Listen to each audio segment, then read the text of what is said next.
Check. Check. Check.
गणेशाय नमः सरस्वत्यै नमः श्रीगुरुभ्यो नमः हरिः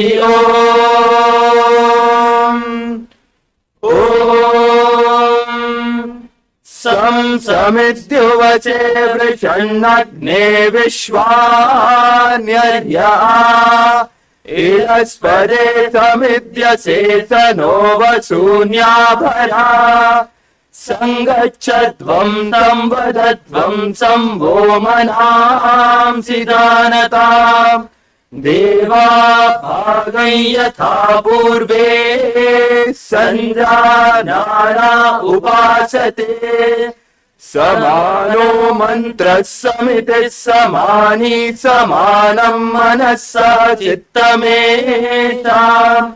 समानं मन्त्रमभिमन्त्रयेव समानेन वो अविशा जुहोमि समानी वाकुतिः समाना हृदयानि वः समानमस्तु वो मनो यथा वस्तुतः सति ॐ शान्ति शान्ति शान्तिः।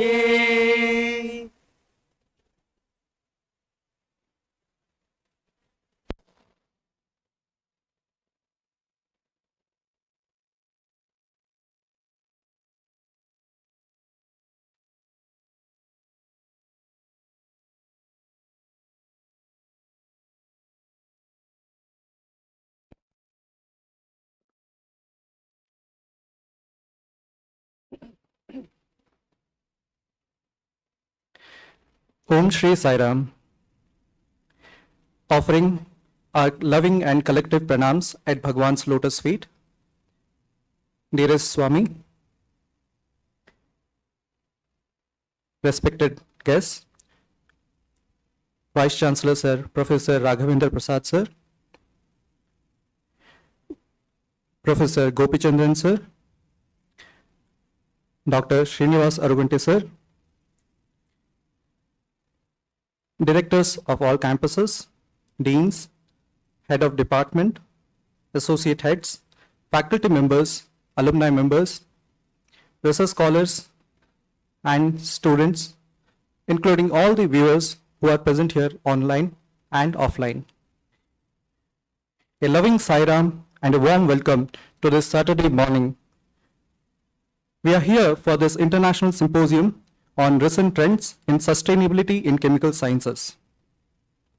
In recent years, in the dynamic landscape of chemical sciences, a perceptible shift towards sustainability has emerged, demanding urgent attention from industry and academia to align towards a common goal of sustainability. Recent trends prioritize a fusion of innovation and environmental consciousness encompassing domains of green chemistry, renewable resources, and waste reduction. This symposium delves into this sustainability wave to gain insights from a spectrum of experts from both academia and industry.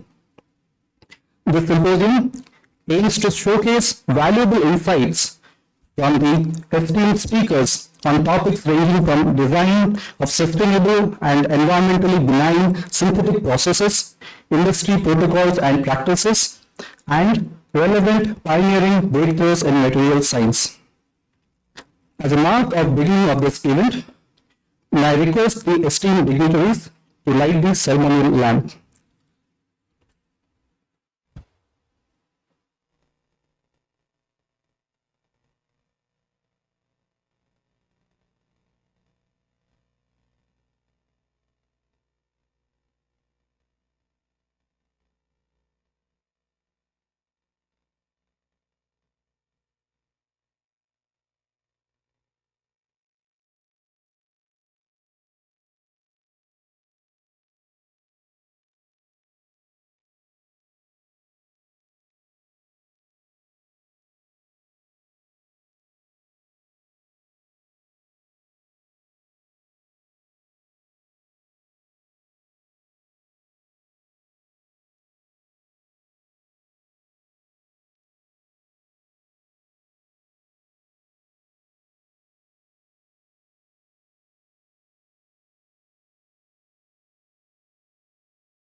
Now, I cordially invite Professor Rajni Bhandari, Head of Department of Chemistry, to deliver the welcome address for this session.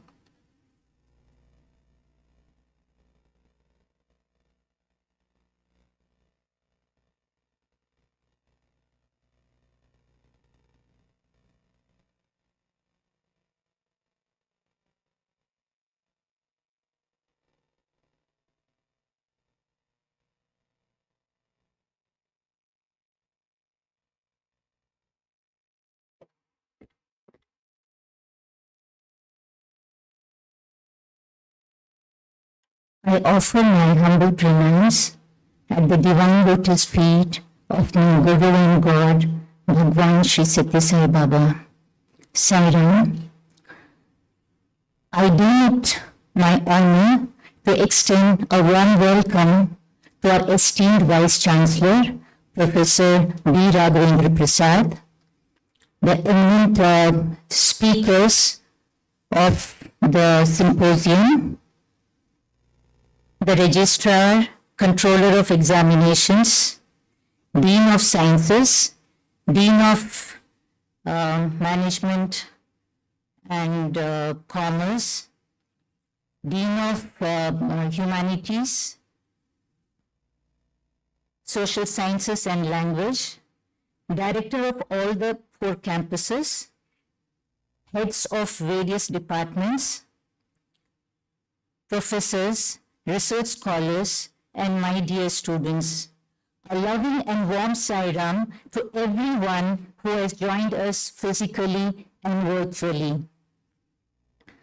On behalf of the organizing committee, I welcome you all to the International Symposium on Recent Trends in Sustainability in Chemical Sciences, organized by the Department of Chemistry, Sri Satya Sai Institute of Higher Learning.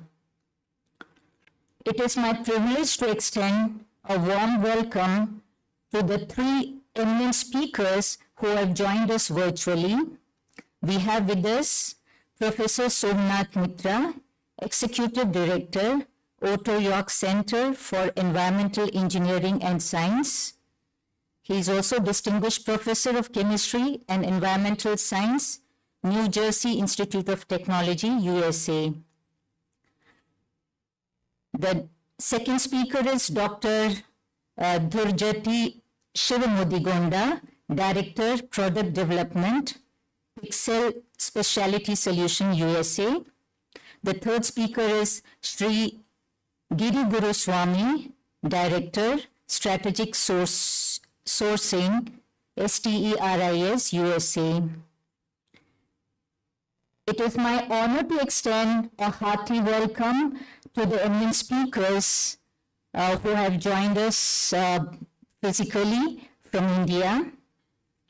We have with us Professor Gopi Chandran, Professor, NTPC School of Business, New Delhi.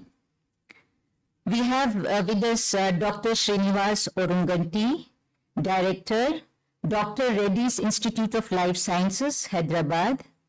We have with us Dr. Raman Vedarajan, Scientist, Center for Fuel Cell Technology, ARCI, Chennai. I sincerely thank all the 6 eminent speakers who, in spite of the busy schedule, agreed to share their rich experiences on sustainability with us today. Why is the symposium centered around sustainability? We are aware that indiscriminate use of knowledge of chemistry has created havoc in society. Moreover, imbalance in ecology has added to our misery. Bhagwan Baba says, and I quote, "Human life will find fulfillment only when ecological balance is maintained. Balance in human life and balance in nature both are equally important," unquote. Therefore, sustainable chemistry is important because it can help create a sustainable future by reducing the environmental impact of chemical products and processes, and by promoting the development of new, safer, and more sustainable chemical products and processes. We have the experts from academia and industry who will throw light on various aspects of sustainability. I hope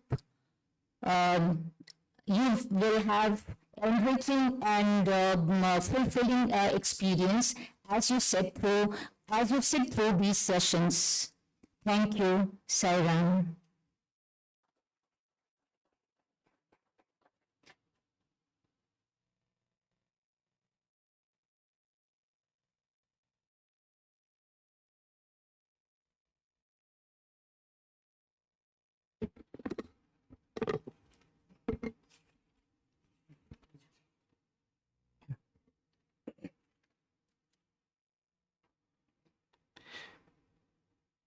Now, we will have the inaugural address by our esteemed Vice Chancellor, Professor B. Raghavendra Prasad.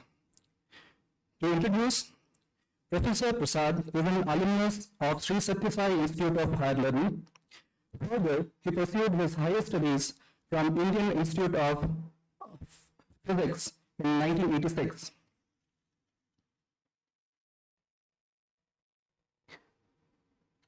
Where he worked on a defense project on national significance. Upon completion of the project, he joined the Indian Institute of Astrophysics in 1998. At Indian Institute of Astrophysics, he led several complex astronomy projects such as fiber-length high-resolution SSSIHL spectrograph, closed-loop adaptive optics, and multiple astronomy projects. During his tenure at Indian Institute of Astrophysics, he established several R&D facilities at IIA itself and also its field stations. He set up Professor M.G.K. Menon Laboratory for Space Sciences, dedicated to space science-based astronomy platforms, and was also a lead member of the UVIT Astrosat mission of ISRO. Professor Prasad was appointed as the principal investigator of the VELC Aditya L1 space mission of ISRO. He and his team delivered primary payload visible emission line coronagraph for India's first space solar observatory Aditya L1.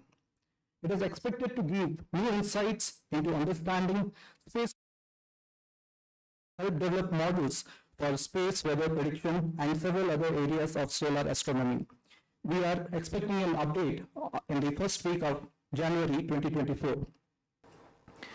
Professor Prasad was chairman and also member of several scientific committees for different R&D institutions, universities, and research funding agencies.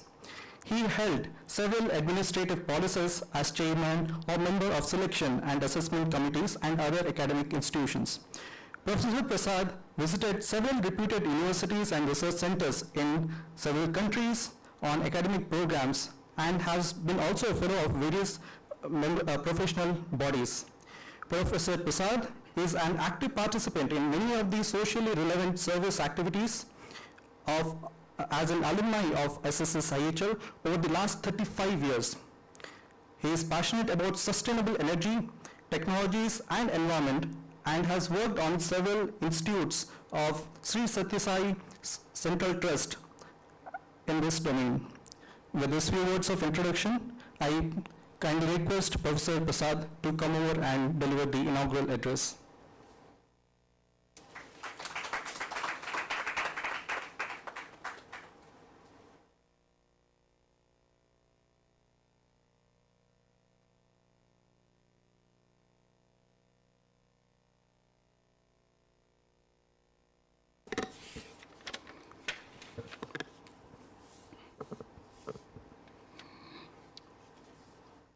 Om Shri Sai Ram.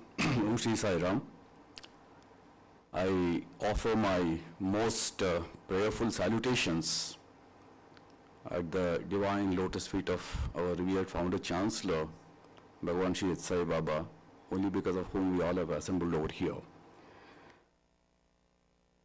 Respected directors, deans, and Professor Rajni Bandari, Head of the Department of Chemistry, distinguished speakers and guests, and my dear colleagues and students. I know it's quite late for some of our speakers, very distinguished speakers overseas. Thank you all for being here and addressing this symposium on recent trends in sustainability in chemical processes.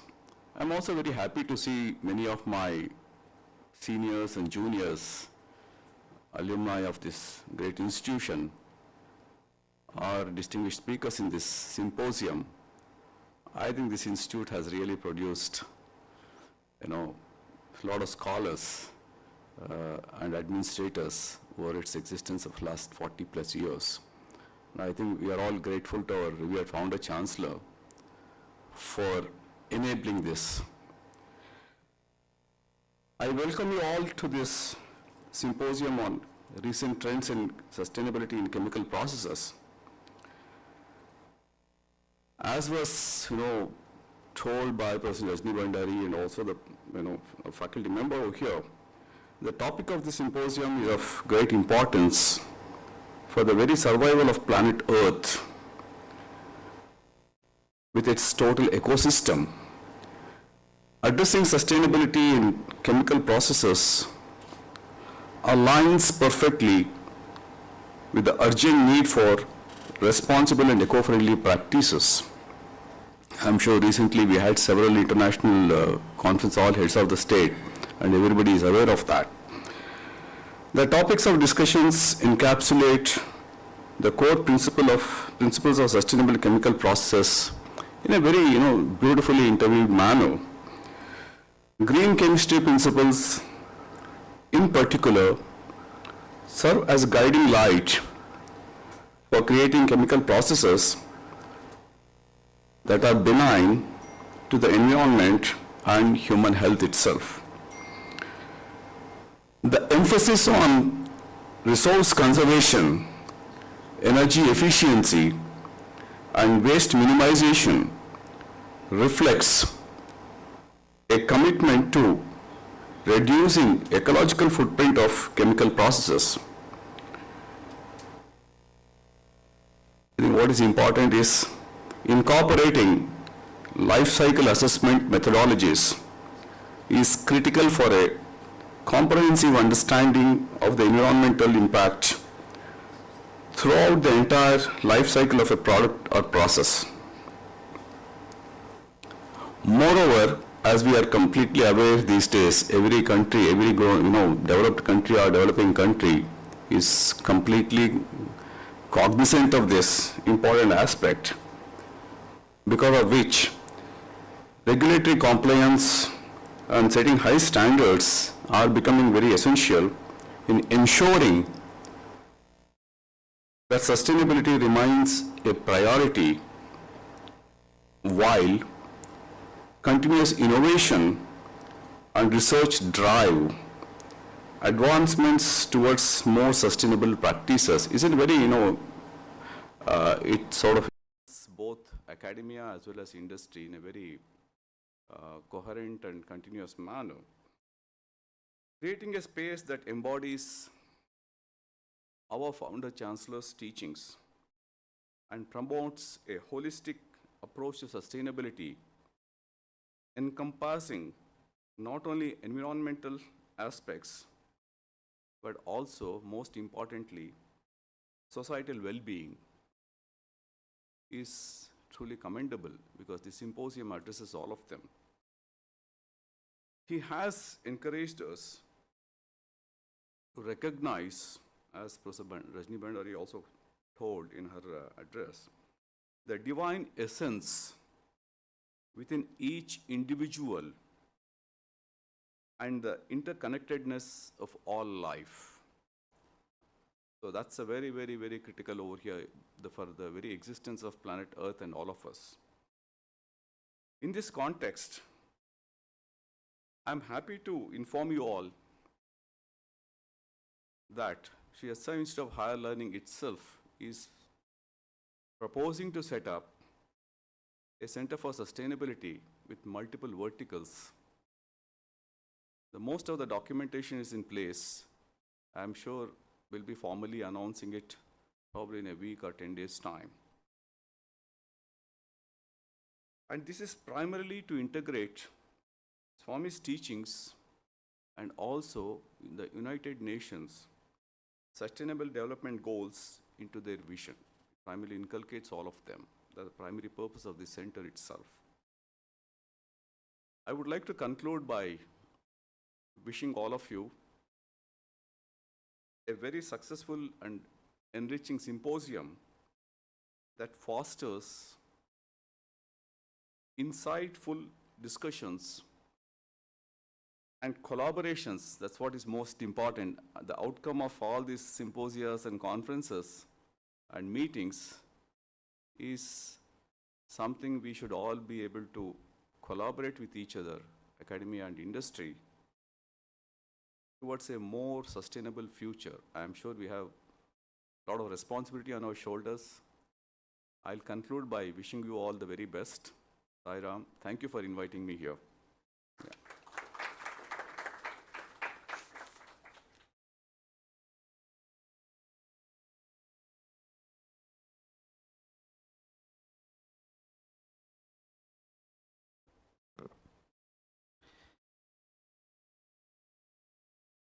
I thank Professor Prasad for his inaugural address.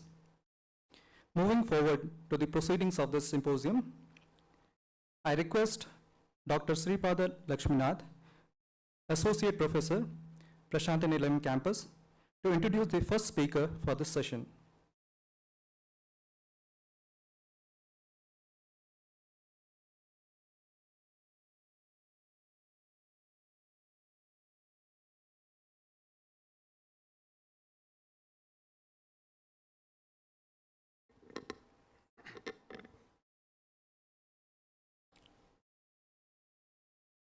Sairam to all, offering humble pranams at Bhagwan's lotus feet. I once again thank our Vice Chancellor Sir for setting the tone for this today's symposium. And it's my privilege now to introduce the first speaker of today's symposium, Professor Somanath Mitra. Professor Somanath Mitra is the Executive Director at the Otto Center for Environmental Engineering and Science in USA, and is also the Distinguished Professor and Chair of Chemistry and Environmental Sciences at the New Jersey Institute of Technology, USA. His current research focuses on environmental nanotechnology, membrane separations, and batteries. Dr. Mitra has been working on various aspects of membrane research. He has developed several real-time monitoring techniques based on membrane separations and has fabricated microfluidic devices for membrane extraction. Dr. Mitra's group has a strong program with nanocarbons and associated chemistry. He has been working on carbon nanotube and graphene-based membrane for applications in per-evaporation, membrane distillation, and other separation techniques. He has also developed membranes for applications in batteries, in particular those for flexible electronic devices fabricated on flexible substrates. His work has been funded by the US Army, US EPA, NSF, NIH, NIEHS, and several other agencies. He is the co-author and editor of 2 books. He has over 250 peer-reviewed journal publications and nearly 300 conference presentations.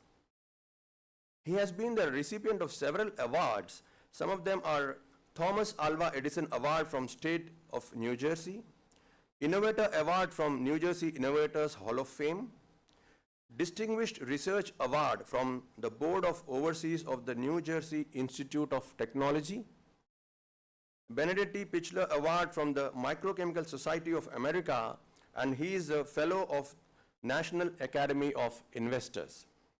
Above all, Sir is an ardent devotee of Swami and has been visiting Puttaparthi since early 1980s. He has been teaching and advising the students in our department. It's now my pleasure now to invite Professor Somanath Mitra to address us. Professor Somanath Mitra.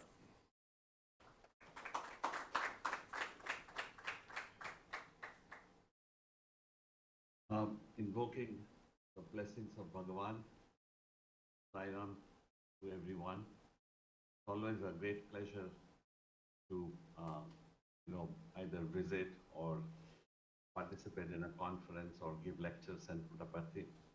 I wish I could be there today in person, but unfortunately, I have to kind of speak from far. So let me start my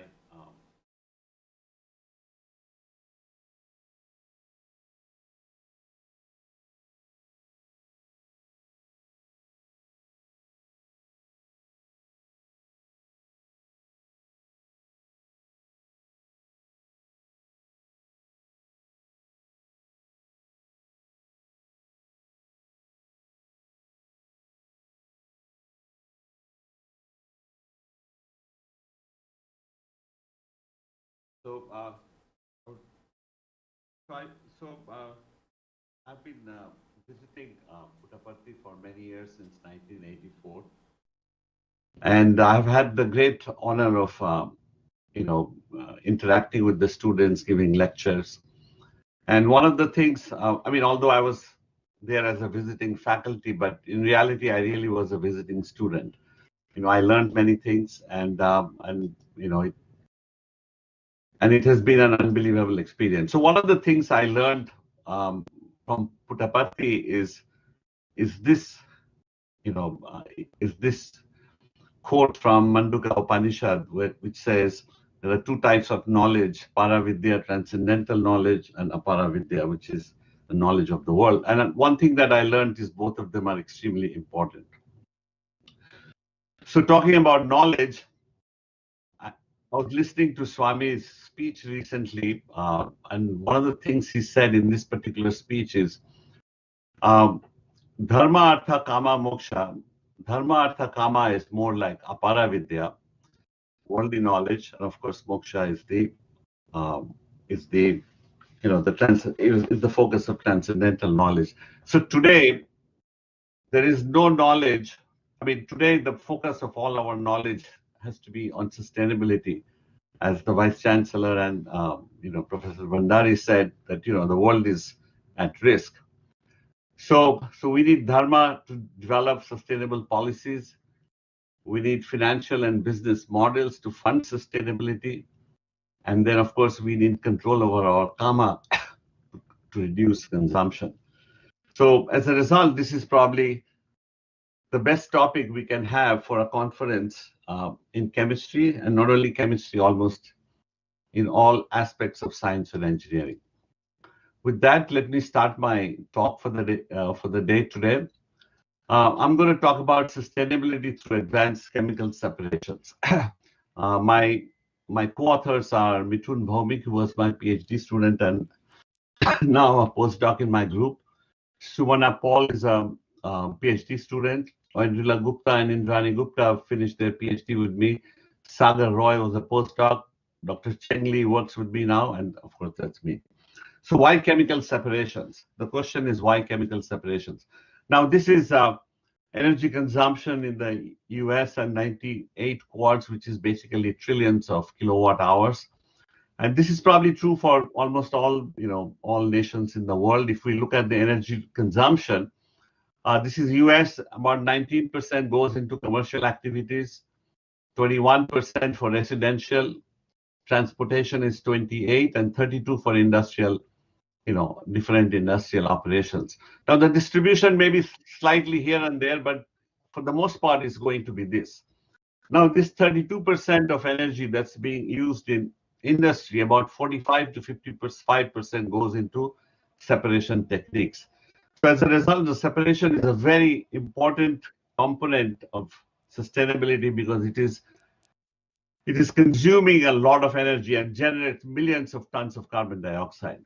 So among the separations, we have distillation, which is about roughly 40%, industrial drying, which is about 20%, evaporation 11%, and then of course there are other activities.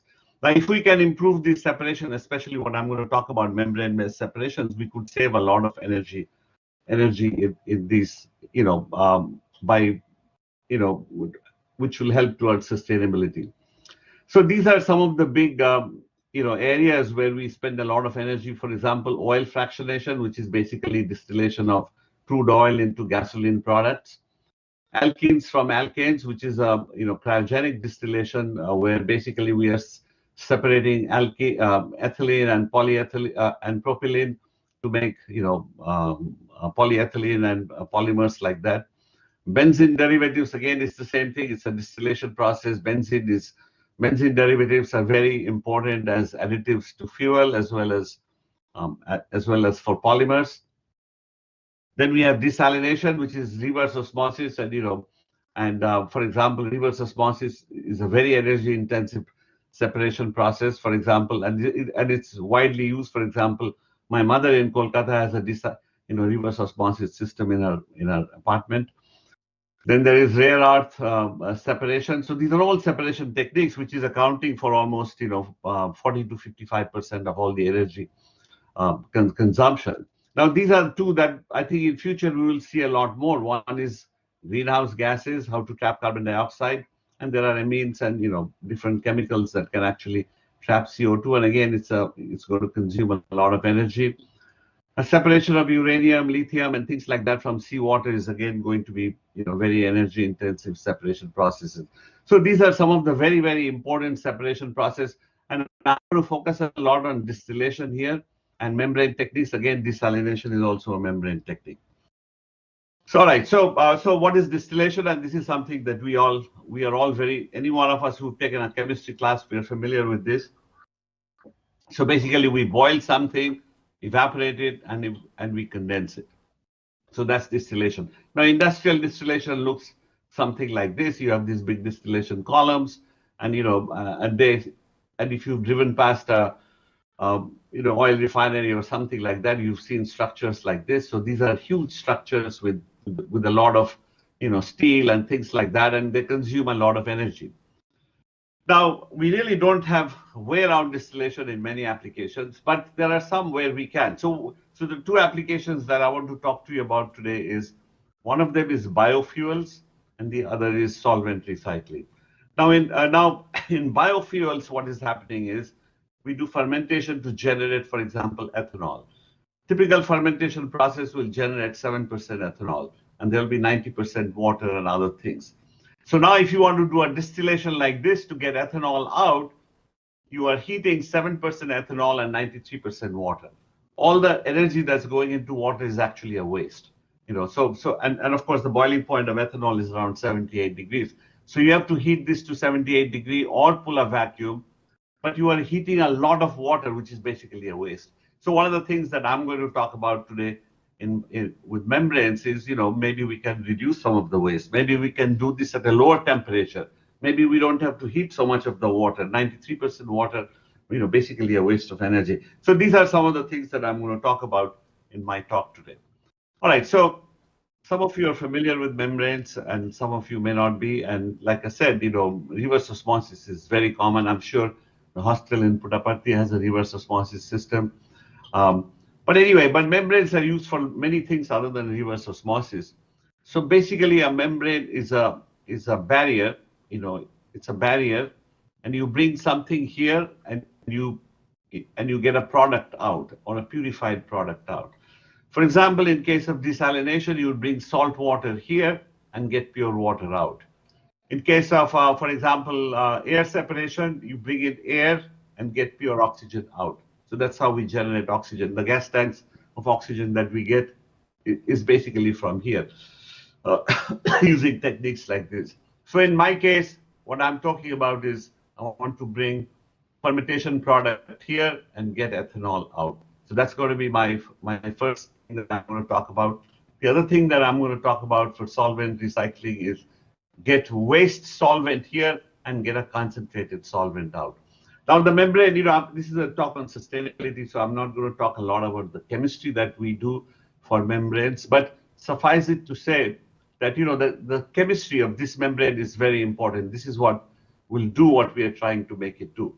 So this membrane can be made of ceramic or polymer. For example, ceramic is used for gas separation, polymers for, liquid phase, a lot of the water. For example, your reverse osmosis would be a polymeric membrane. Now, this membrane can be hydrophilic, hydrophobic, or omniphobic. So hydrophilic, again, the degree of hydrophilicity can vary, the degree of hydrophobicity can vary, and omniphobicity is sort of like it's a recent trend to make omniphobic membranes, which can repel a lot of different things. So again, the chemistry of this membrane becomes very important. So one of the things that we have come across is nanostructured membranes. There are different nanotechnology that we can implement on a membrane, which will, improve the function of the membrane.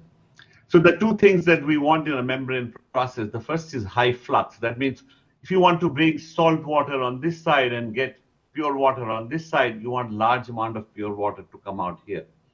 Similarly, if I'm going to bring a fermentation broth on this side and get ethanol for biofuels out, then I want a large amount of biofuel to come through. And the other thing is selectivity.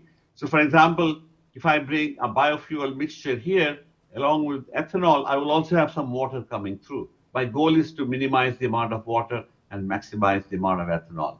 So that's one thing. And the other thing I want to do is the total amount of ethanol and water that will come through, I want to maximize these two. But as you can see, or intuitively understand that if I have high flux, I'll have low selectivity. So one of the most important things we do in membrane is to balance the two so that we get high rate of production, but we also get high selectivity. What is the advantage of membrane techniques? So for example, this is your distillation system.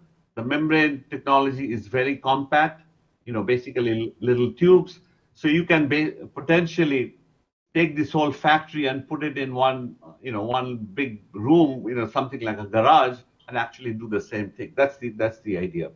So the two important things, as we say, CapEx, the capital cost, and the OpEx, the operational cost, are much, much lower for membranes than for distillation. Doesn't mean membrane can do everything, but that's our goal. How much can we do with membrane? So that's in essence, what my talk is going to be on. So in my lab, we've done membranes for desalination, and different types of organic separations and a variety of things. But today I'm going to focus on biofuels and solvent recycling, like I said, and both of them are very important from a sustainability standpoint. So one of the things you need in a membrane process is you need some sort of a gradient. You want a concentration gradient or a partial pressure gradient or a gradient in vapor pressure or something like that. You need a gradient for this mass to move. For example, in case of desalination, you have salt water here and pure water here. So you have a concentration gradient in salt. Or some of the things that I'll show you, we need a vapor pressure gradient and so on and so forth. So just to keep these in mind. So let me, so here are some of the big applications of membranes. So for example, filtration, anybody who's done any chemistry class has done filtration, and those are all based on membrane. Filtration is size-based separation.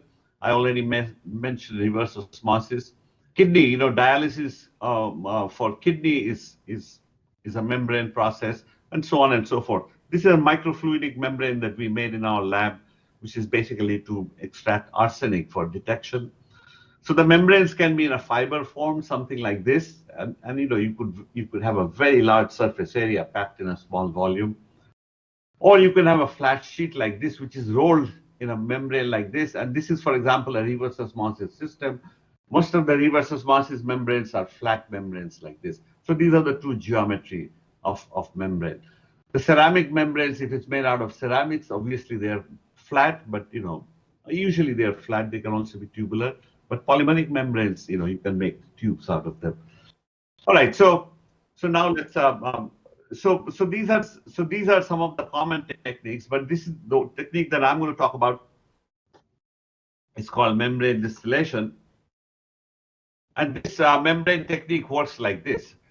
So like I said, I'm focused on fermentation products. So I want to bring fermentation product, which is basically, like I said, 7% ethanol, 93% water.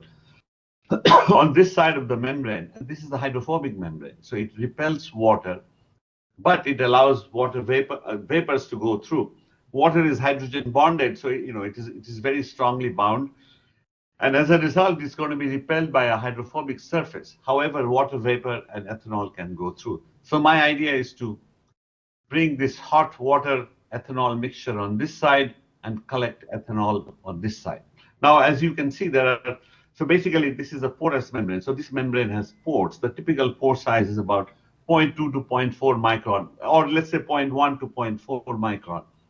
And you have a vapor pressure gradient. So the vapor pressure of ethanol on this side is higher than this side. As a result, the ethanol is going to go through. And also there's a temperature gradient. Now in distillation, you'd be boiling the water. Here we are not boiling the water. I'm going to show you some data. We can do this at a temperature as low as 40 degrees. So like I said, in this case, we have 7% ethanol, 93% water. So lower the temperature, less energy you put into heating water, because heating the water in this case is a complete waste of energy. So lower the temperature of the operation, better it is.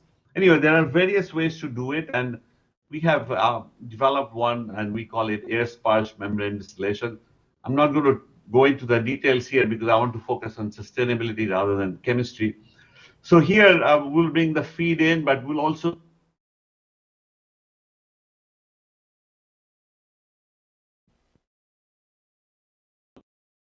So we bring the feed in, which is your fermentation product, sparge some air through it to volatilize the ethanol, and then we collect the ethanol here. Anyway, if you are interested, you can see this paper that we published on this particular technique. All right, so having said this, so this is for biofuel. Now, for solvent recycle, we'll do the same thing. We'll bring a waste solvent here and collect a concentrated solvent stream on this side. All right, so biofuels. Saram, sir. Sorry to Yeah. interrupt. Sir, your slides are getting Yeah. cut. We're not able to see the entire slide. They're getting cut like where? At the top, bottom? Sides, sir. Oh, sides? Shall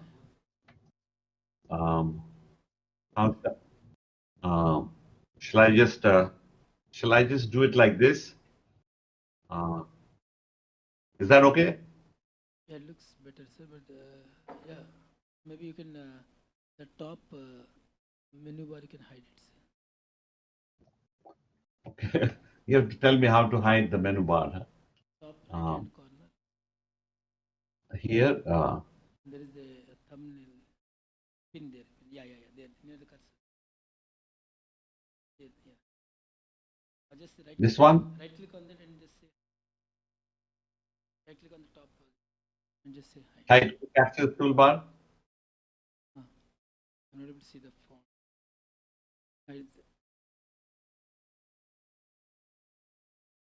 Maybe we can just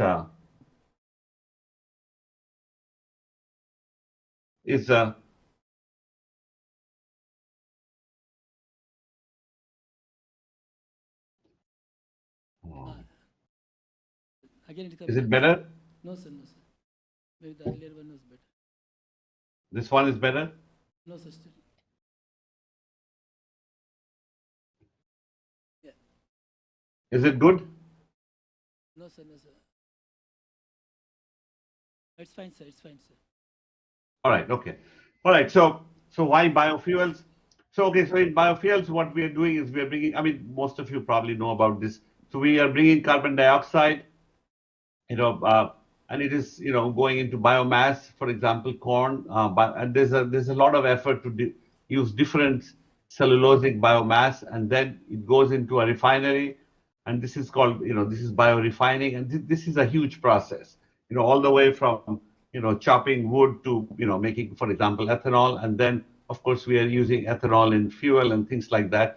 So according to the US EPA, by using biofuels, we can reduce CO2 emissions from 57 to 68 to 86%.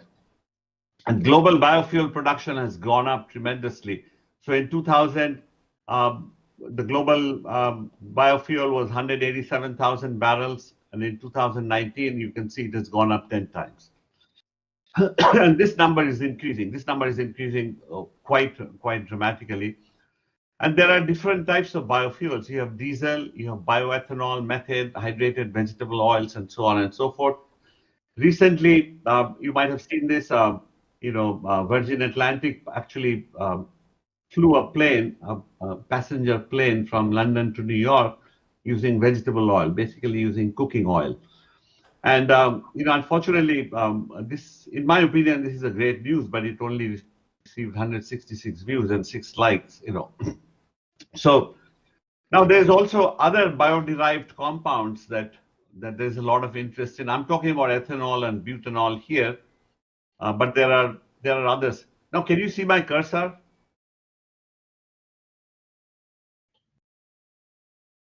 No, sir. Okay. Now we can see, yes. You can see my. Yeah, yes. You Sir. can see my cursor. Yes, sir. Yes, sir. Okay.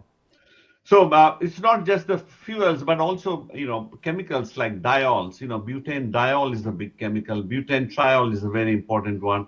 Furfural, isoprenol, lactic acid. For example, lactic acids would go into making polylactic acid, which is a biodegradable polymer. So these can also serve as basic chemicals for the chemical industry. Aviation biofuel, which is basically the equivalent of kerosene, can also come out of from bio-derived chemicals. The important thing here is the two things. One is fermentation here, and the second is how do you separate it. That is an important thing. How do you separate it? Yes, you can do the fermentation, but how do you separate it? And basically, we are working on the separation of biofuels. So, so this is how biofuel is. So if you look at biofuel generation, basically you take something like sugarcane or corn or some kind of biomass, and it is fermented. Like I said, ethanol fermentation would give you about 7% ethanol. Butanol fermentation is much lower. It's about 1.5% butanol. And then we do a distillation. Distillation, these are usually azeotrope, so you can distill them up to about 90-95%. After that, you cannot distill them. But to get 99.8%, you have to dehydrate them. And that is done using an adsorbent, typical molecular sieve. So this would be like a typical bioethanol distillation. It has two columns. Usually the first one is called a beer column. So 7% comes in here. And then what goes is about 25% in this. And then it goes into a dehydration using molecular sieve. So by the time you come out here, you are getting about 95% ethanol. And the plant sort of looks like this. This is a typical bioethanol plant. The bad news here is about 35 to 65% of the energy in the ethanol or in the biofuel goes into distillation and bioethanol dehydration. So you can see if we can do this at a lower energy, we can save a lot of energy. If we can do it at a lower temperature, and if we can save this energy, that's going to be a major sustainable, that'll be a big effort in sustainability of biofuel. And that'll make biofuel competitive with, for example, fossil fuel. So that's a very key thing here. So I'm talking about ethanol, but like I said, there are many other chemicals or bio-derived chemicals that we will probably see in the next 10 years. And in each case, the separation is a key factor. All right, so our technology is basically membrane technology, but it uses carbon nanotubes. So this my student Camila, she was doing some filtration, and after she did her filtration, she found the membrane all of a sudden became very, and after that she used the membrane to do some extraction, and she realizes that her extraction efficiency went up very dramatically. So as a result, we started looking how come the extraction efficiency is going up so dramatically. So she realizes that carbon nanotube got stuck in the pores of the membrane. Since carbon nanotubes got stuck in the pores of the membrane, the nanotube started acting as adsorbents. So since then, we kind of came up with this carbon nanotube immobilized membrane, and since then it's become a very popular thing, and carbon nanotube membranes are being used extensively everywhere. So our idea is simple. Carbon nanotube is a good adsorbent for ethanol. So we bring the fermentation stream here, water and ethanol here at temperature anywhere from 40 to 70 degrees. The ethanol adsorbs preferentially on the carbon nanotube and is desorbed on this side. So basically, we take water ethanol mixture. This membrane is hydrophobic. It's based on a Teflon-based membrane with carbon nanotubes in it. The Teflon repels the water and the liquid ethanol, but the ethanol vapors and water vapors will go through. Preferentially, more ethanol vapor goes through than actually water vapor goes through. As a result, we get some kind of a higher selectivity. All right, so one way to see, so a very important thing is the interaction, so here is the water and how it interacts with the membrane. So the membrane is hydrophobic and it forms a, droplet like this, and this angle is called the contact angle. So this is the way the water interacts on carbon nanotube, and this is the way an organic solvents interacts with carbon nanotube. So I'm going to skip some of the details here, and this angle is called contact angle, and as you can see, when you have solvents, the contact angle decreases dramatically. But the important thing is this, like I said, we want high flux. That means we want large amount of solvent, or for example, ethanol to go through. So this should be on a Teflon, and this is with carbon nanotubes on it. As you can see, a significantly more amount of solvent or ethanol will actually go through. And same is, this is the selectivity. So that means a selectivity or a separation factor of 24 means for every water molecule, 24 molecules of ethanol is going up. And this number is very important. We need to get high selectivity to get good separation. All right, so since we are talking, so I'm going to skip a lot of the chemistry that actually goes on here, but I want to talk about, we actually developed this like in 2007 or so, and right now we are going into a pilot scale. We're actually building a large scale system. So this is our laboratory pilot, which we can process 2 liters per minute. And these are large membrane modules that we have made. These are about 0.5 meters square. And we can take fermentation broth and we can process about 2 liters per minute. So this is an industrial study that we did. So this is a fermenter. And so when ethanol is formed in the fermenter, carbon dioxide is generated. And when the carbon dioxide comes out, it actually removes a lot of the ethanol. So a lot of the ethanol comes out from here. So this ethanol is put into a scrubber. So basically the ethanol goes here, and what you see is water is sprayed here. So what you see at the bottom is ethanol and carbon dioxide. And in industry, it looks like this. In industry, it sort of looks like this. This is a CO2 scrubber in a biorefinery. So you can see my cursor, right? Can you see my cursor? Yes. Okay. All right, so basically we take this water, and so this has only about 1.95% of ethanol in it. Under normal circumstances, this would be wastewater and basically wasted. So in our case, we put our membrane system here, and at temperature as low as 40 degrees, we can concentrate this ethanol to about 8% or 12%, and things like that. So we can take a very dilute ethanol, and through our membrane, we can concentrate it to high value. Now we can do a 2-stage process where we take the 10 or 12%, or in this case, 16, somewhere between 12 to 16%, and we can go up to 40%. So here is this ethanol that would have been wasted. Now we can pass it through our membrane. So in this case, we start with 2%, go to about 10%, and then take this 10% and go to about 50%. Now this becomes commercially viable to extract the ethanol. So now you can take this 50% ethanol, pass it through a distillation column, and get 99.9% pure ethanol. And our evaporation efficiency, which is a measure of thermal efficiency of this process, is about 83%. So you can see that we can take very dilute solutions that basically would have gone to waste, and we can enrich it, and then we can distill it to get very pure solvent. And again, it's the same thing. Like I said, if you put this in a distillation column, you're looking at 2% ethanol and 98% water. So in a distillation column, you'd be heating 98% water to about 80 degrees, which is a complete waste of energy. Now here at 40 degrees, we can recover it to 8%. And finally, around 60, 70%, you are only heating about 30 to 40% of the water. So as a result, we can save a lot of energy. So our idea is this. So we take, I mean, this is the conventional method, fermentation product and thermal distillation. Our idea is this: we develop a hybrid system where we take a fermentation product, concentrate it, and then we do a distillation. This way we can have a very small distillation column. Like I told you, these distillation columns are very big, and I'll show you some numbers that they're very expensive. So we can reduce the capital cost and also save energy. All right, so now then the next step in ethanol is what is known as an azeotropic distillation.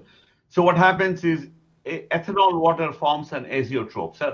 So if this is the concentration of ethanol in the aqueous phase, and this is the concentration of ethanol in the vapor phase. Now at 0.3%, the concentration is 0.6%. As a result, you can actually separate it by distillation. But as you go up to 95% or so, you see the concentration in the aqueous phase and the concentration in the vapor phase are exactly same. So at this point, you cannot separate it by distillation. So what is done in industry? So you take 95% ethanol and run it through molecular sieve. So you trap the water, and then you get 99% ethanol, which is the high purity ethanol. And this is what the molecular sieves look like. These are again very big industrial type of processes that have very high capital cost and energy requirement. So for this, we developed a different type of membrane, and this technique is called pervaporation. So this is a dense membrane. So what we were doing before was a porous membrane. Now what we are using is a very dense membrane. It's a thick membrane. So now we have 95% ethanol and 5% water.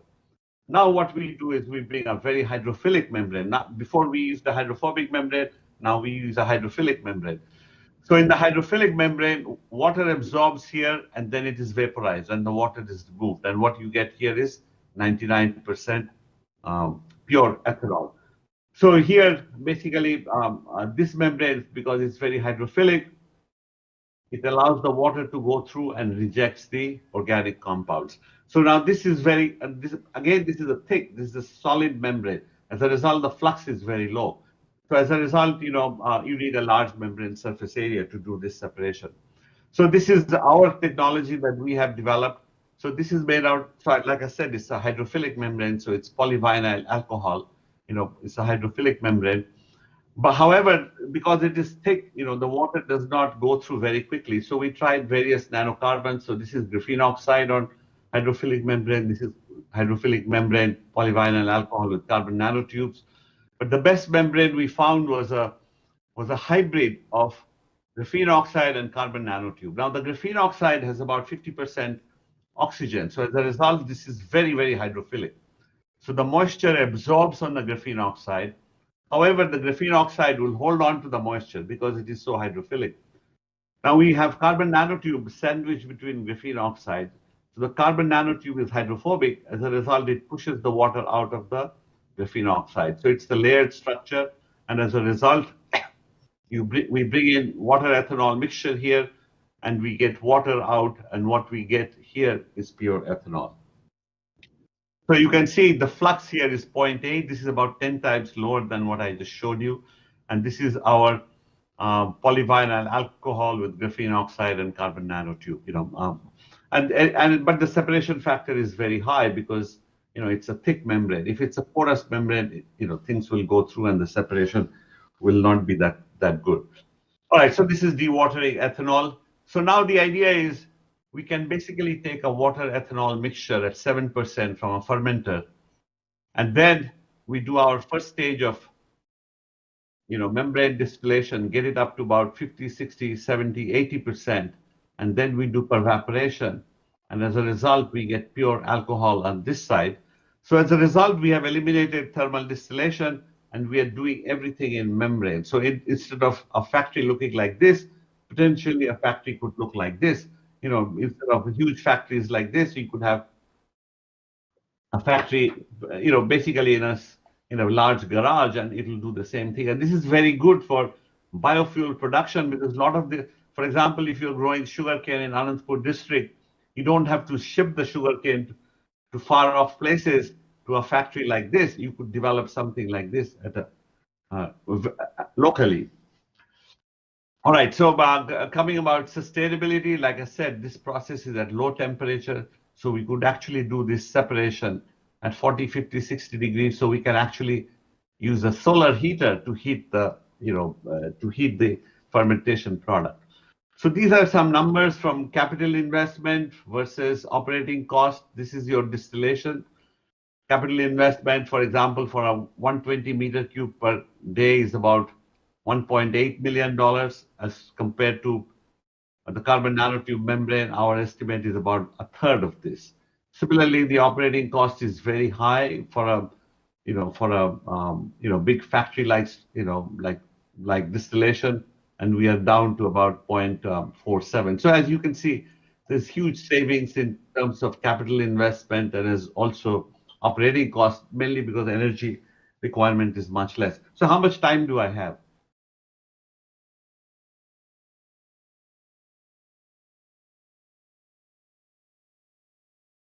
All right, so now the next thing, hello? 10 minutes. Okay, so the next thing I want to talk to you about is biobutanol, and this is again a very important biofuel today. The biobutanol is, because it has high octane number and it can be blended with gasoline. So butanol is really, ethanol is the most popular biofuel, but actually butanol is the most desirable biofuel. It's also a good part of aviation biofuel because it has higher boiling point and low vapor pressure. The big problem with butanol is the butanol fermentation above 1.5%, 2% becomes toxic. As a result, it begins to kill. It's mainly a bacterial fermentation. As a result, it begins to kill the bacteria. So the concentration is very low. So butanol separation is the biggest challenge. So if we had 7% for ethanol, now we are talking about 1.5%. So now you're talking about 98.5% water and 1.5% of butanol. So how do you separate butanol in an energy efficient way? So this is a huge challenge. So again, we did our same technology, water butanol mixture. Butanol absorbs on the nanotube and is permeated on this side. So from 1.17% at 70 degree, we can go up to 9% roughly. And if we have a 4% inlet concentration, we can go up to 32%. So now the big challenge with butanol is butanol has a solubility of only 8% in water. Beyond 8%, it forms a colloid. It's a butanol water colloidal mixture where water and water are hydrogen bonded. Butanol is hydrogen bonded, and water butanol droplets are hydrogen bonded. So it's kind of difficult to separate. So for the colloids, we developed a filtration technique. So basically, we have a membrane with pores in it. The idea is we bring a water butanol mixture, get the butanol out, and reject the water.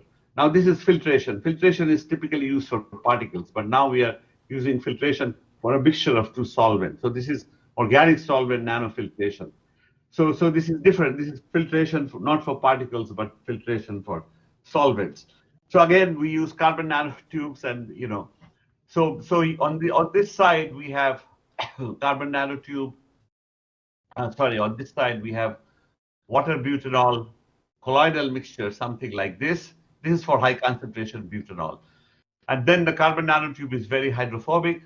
So you can see nano droplets of water will actually coalesce on the surface of the carbon nanotube and will form large droplets. And as a result, it will get rejected.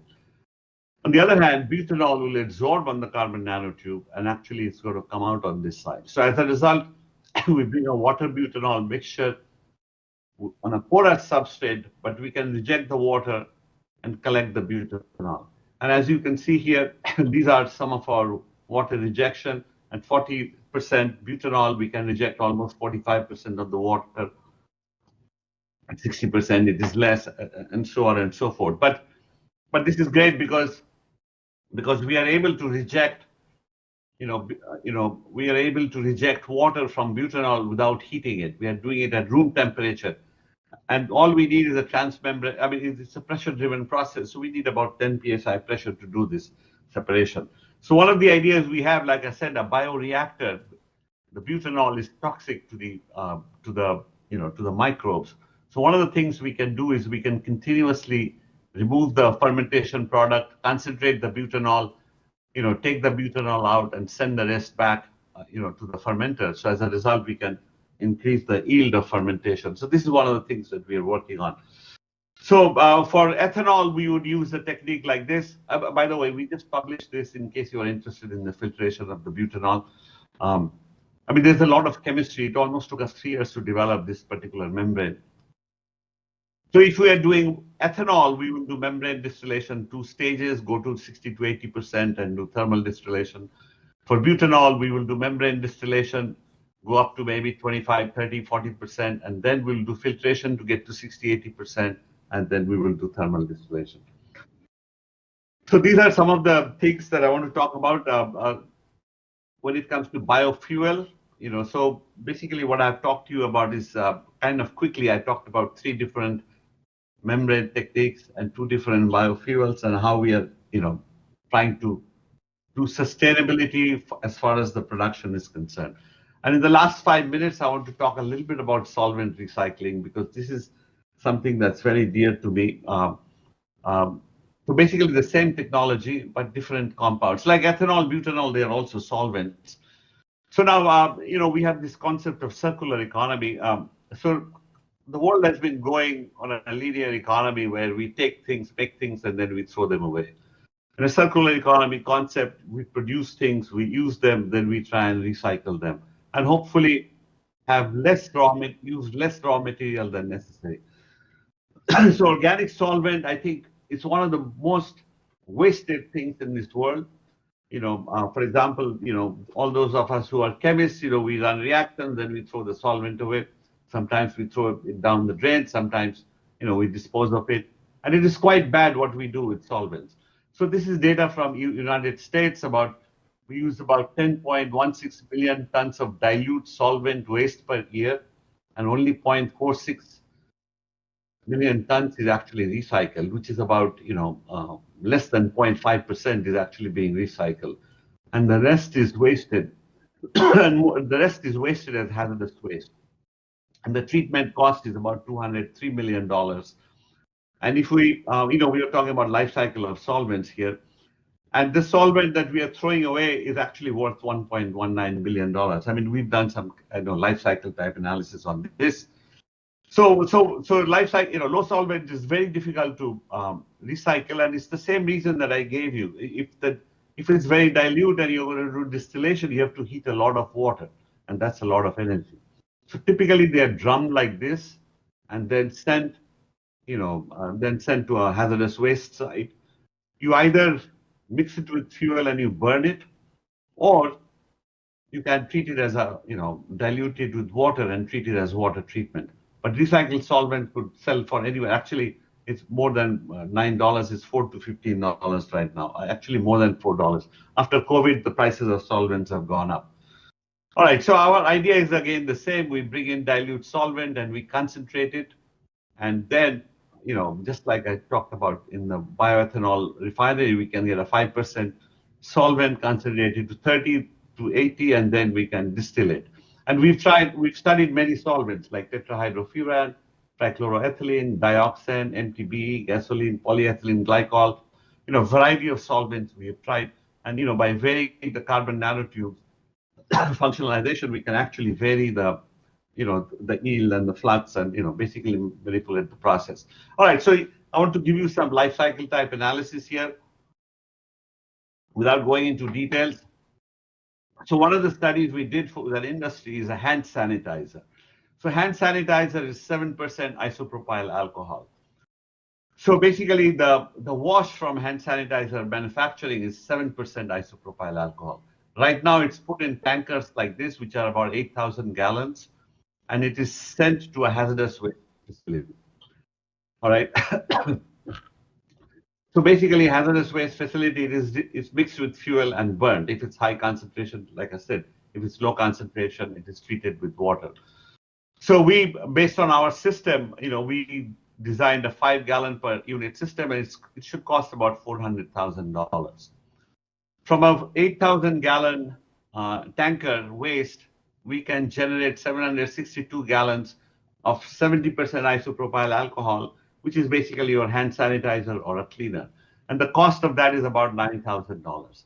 The operational cost is $155, and we save $520 in disposal costs. So basically, per tanker, the revenue becomes, about $9,365. So now, if you invest $400,000 in a membrane system, you can recover the cost in 6 to 12 months. So as a result, you can see that if we do some novel separation techniques, not only do we save in carbon dioxide, which I'll show you next, it also becomes economically viable. So here is a carbon dioxide calculation, for example. So 7% isopropyl alcohol, the CO2 content is about this many kilograms. It is mixed with gasoline and burnt, and the CO2 content is this much. It is transported to an incinerator, and the CO2 content is this. Now, if we do a recycling, the amount of carbon dioxide per tanker we save is about almost 1 million kilogram of carbon dioxide. So you can see that by having the right separation technique, we can save in carbon dioxide. Actually, it can be, economically viable, and so on and so forth. Anyway, so I'm going to skip this technique, and this is a way we can do the membrane distillation using microwave heating, since I'm out of time. So in conclusion, the membrane technology that we are working with, we have worked with water desalination. These are the big crises in this in the world: water desalination, solvent recycling, and clean energy. So 2 billion people have water crisis. By 2027, about 34 million metric ton of solvents is going to be used globally. And right now, globally, only 6 to 7% of the solvent is being recycled. That's just thrown out. And then 26%, only 26% of all our energy is renewable. That includes solar and biofuels. So basically, what I have shown you is our membrane technology and other membrane technology and other separation techniques can address a lot of these problems. Technology can handle a lot of these problems. But at the same time, like I said, I don't think sustainability can be attained by technology alone. We need dharma, we need artha, and of course, we need to reduce consumption. So for example, the amount of energy we spend in separating alkene from alkane could be reduced if we stopped using, for example, plastic bottles for water and things like that. Not only, so for example, one of the things that we are doing some work with now is nanoplastics. And I recently saw a study where 77% of the population had nanoplastics in their blood. So consumption is a very important thing here. All right, so let me conclude here. This is my research group. These are my membrane people. This is Oendrila, this is Indrani, this is Sumona, this is Mithun, and this is Orawit, and they have been working on solvent recycle and biofuel processing. And these are some of the people who have, or some of the agencies that have funded my research. And I want to thank you all for your attention, and thank you for this wonderful opportunity to speak to you. And I'm hoping maybe I'll be visiting Puttaparthi soon. And with that, I also want to thank all my students in the past who have worked in my lab, and I've had a very successful career. 12 my graduate students got married while working in my lab. 18 children were born in my lab, and this is our latest, Muhammad's, who's a postdoc in my group. That's his son. And 36 of my students received awards. So I'm very happy with all my, the students that I have mentored, including, many of the students in Puttaparthi that I have worked with. So let me conclude here with, what we started with, the importance of, our association with Swami and what we got from him. Among all the many things that I got from him, one is this importance of Paravidya and Aparavidya. Sai Ram.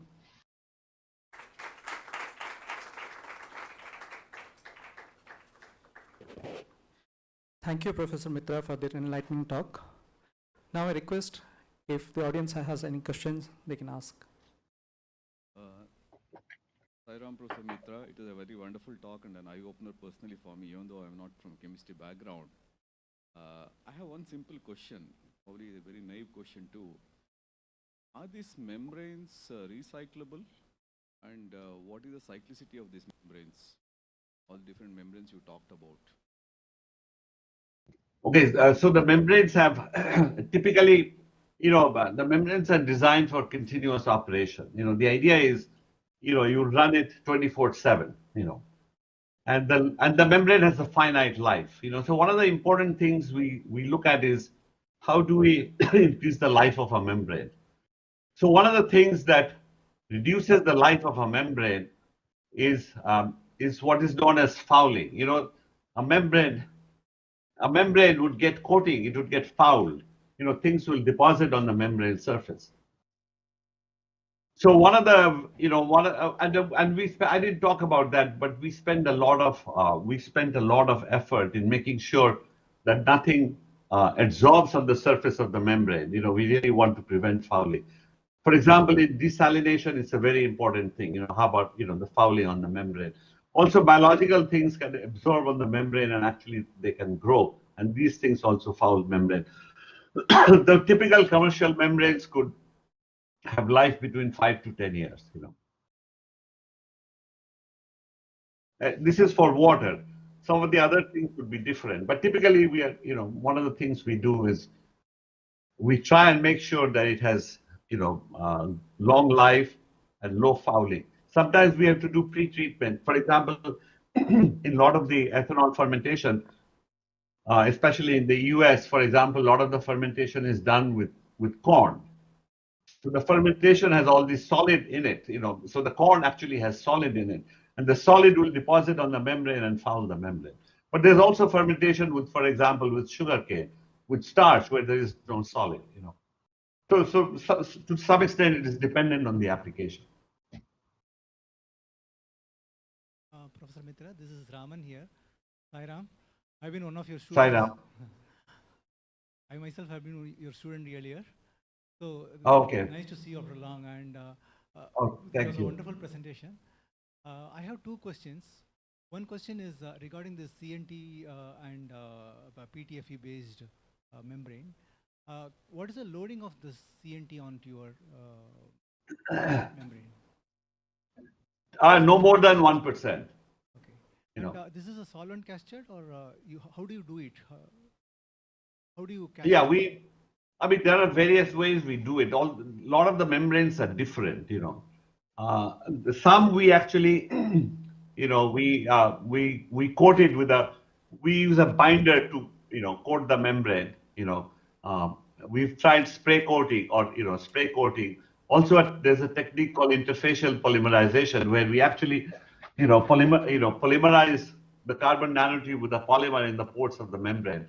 So like I said, I didn't go too much into the chemistry, but different membranes are different. So for example, some of them, we've also used, fluoroalkyl silane to immobilize the carbon nanotubes, things like that, The simplest, of course, is drop casting or solvent casting. And my second question is, have you ventured into gas separation also, or? I personally don't do gas separation. Because that is one major issue which we are facing for separating during the evolution of hydrogen and oxygen, especially in Yeah. Are you making like a green hydrogen or something like that? Exactly, yeah. Oh, is that for a fuel cell type application or? Yeah. Oh, I see. Okay. Yeah, I haven't. I personally don't do gas. I haven't done gas. That's why the major cost is incurred for separation of gases. That's what. Right. Yeah. Yeah, gas separation is. Yeah, long time ago I did some work with fuel cell, and getting high purity hydrogen was a big challenge, right? Because if you have other things like carbon monoxide or something, it fouls the catalyst in fuel cell and things like that. Sairam sir, I'm Sairam. a research scholar. that was an insightful presentation, sir. I have one question. This is more of regarding chemistry only. So out of the many carbon-based materials, why only CNT? Like, does it have, we know that carbons possess specific properties like specific surface area or porosity and many different things, and also some functional groups on them. So what is causing CNT to be a better adsorbent and having this so-called, whatever you told, the two properties, the high flux and high selectivity?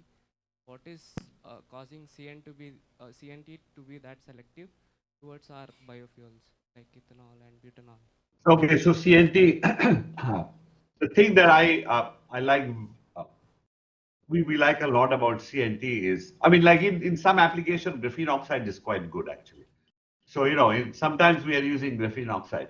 Okay, CNT has one very good thing is it's non-porous. There's no, you know, there are no pores in it, right?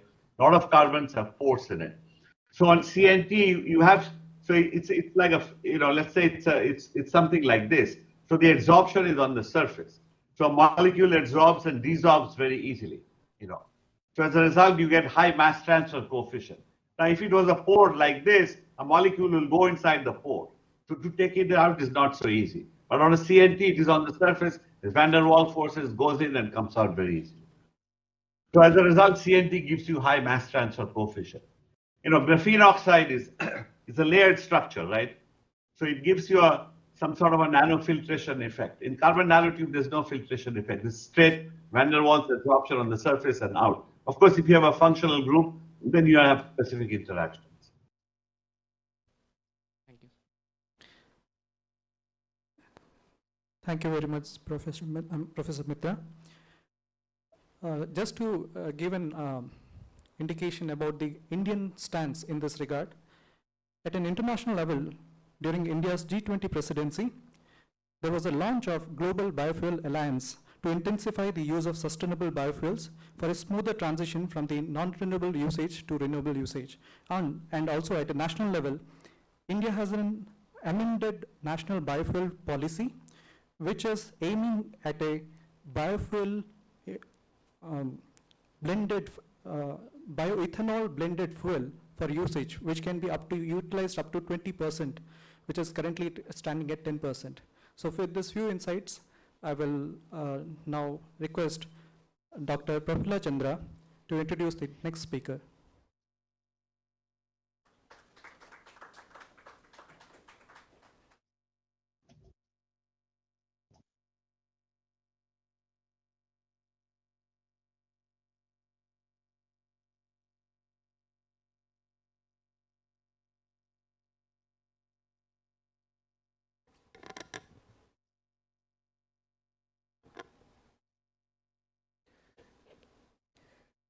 Sairamal, at the outset, I would like to thank Somnath Mitra sir for his wonderful talk. Now, I take this privilege to invite the next speaker of this session, Shri Dr. Shiva Mudagunda. Shiva Mudagunda is currently the Director of Product Development at Pixel Specialty Solutions at Ohio, United States of America. And Pixel Specialty Solutions company is one of the largest specialty paper companies in North America.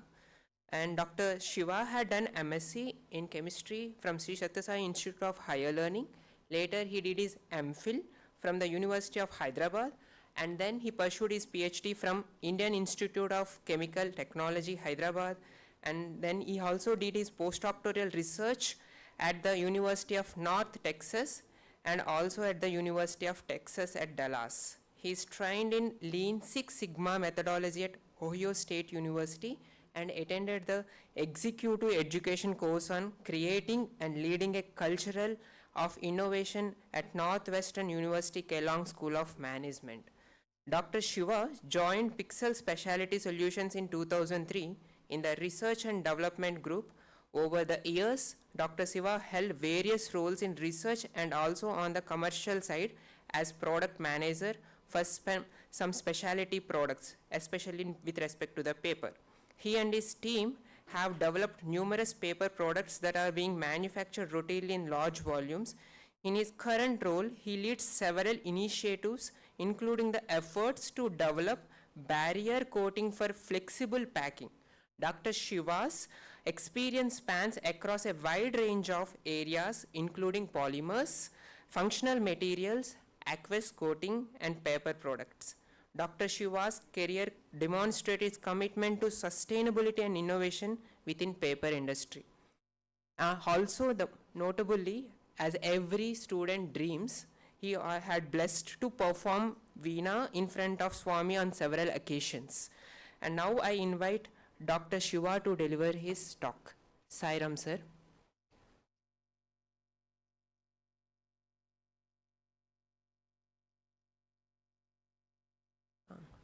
Sairam, Dr. Shiva, sir.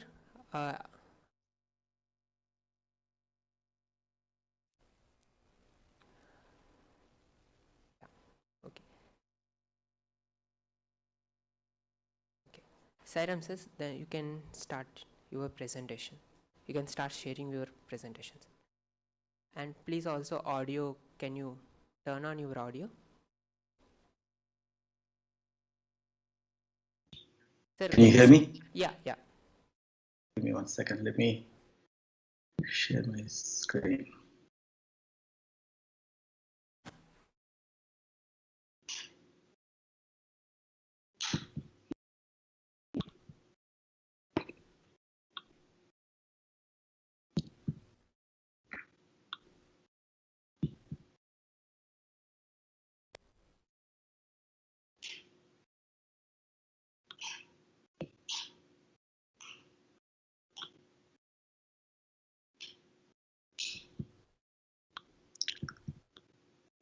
Are you able to see my screen? Yes, sir. Can you adjust your slides? Yeah, now it's perfect. Okay, great. Okay. Om Shri Sairam. I offer my pranams at Bhagavan's lotus feet. Thank you, Professor Bandari, for including me in this wonderful symposium today. And also want to convey my respects and sairams to Professor Raghavendra Prasad. He was my senior when I was studying in Puttaparthi. And Dr. Sundareshan, who actually reached out to me. So thanks a lot to all my teachers, and thanks a lot to the organizers for inviting me. And it's wonderful to listen to Professor Mitra's talk. A lot of topics actually are somewhat close to what we do, somewhat close, as I said. I work more on the application side of sustainable chemistries. And so today I thought I will provide an overview of some of this dynamically changing land of flexible packaging.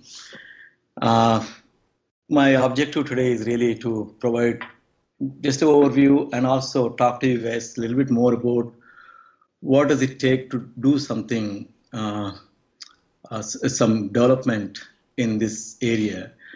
As I said, it's more on the application side.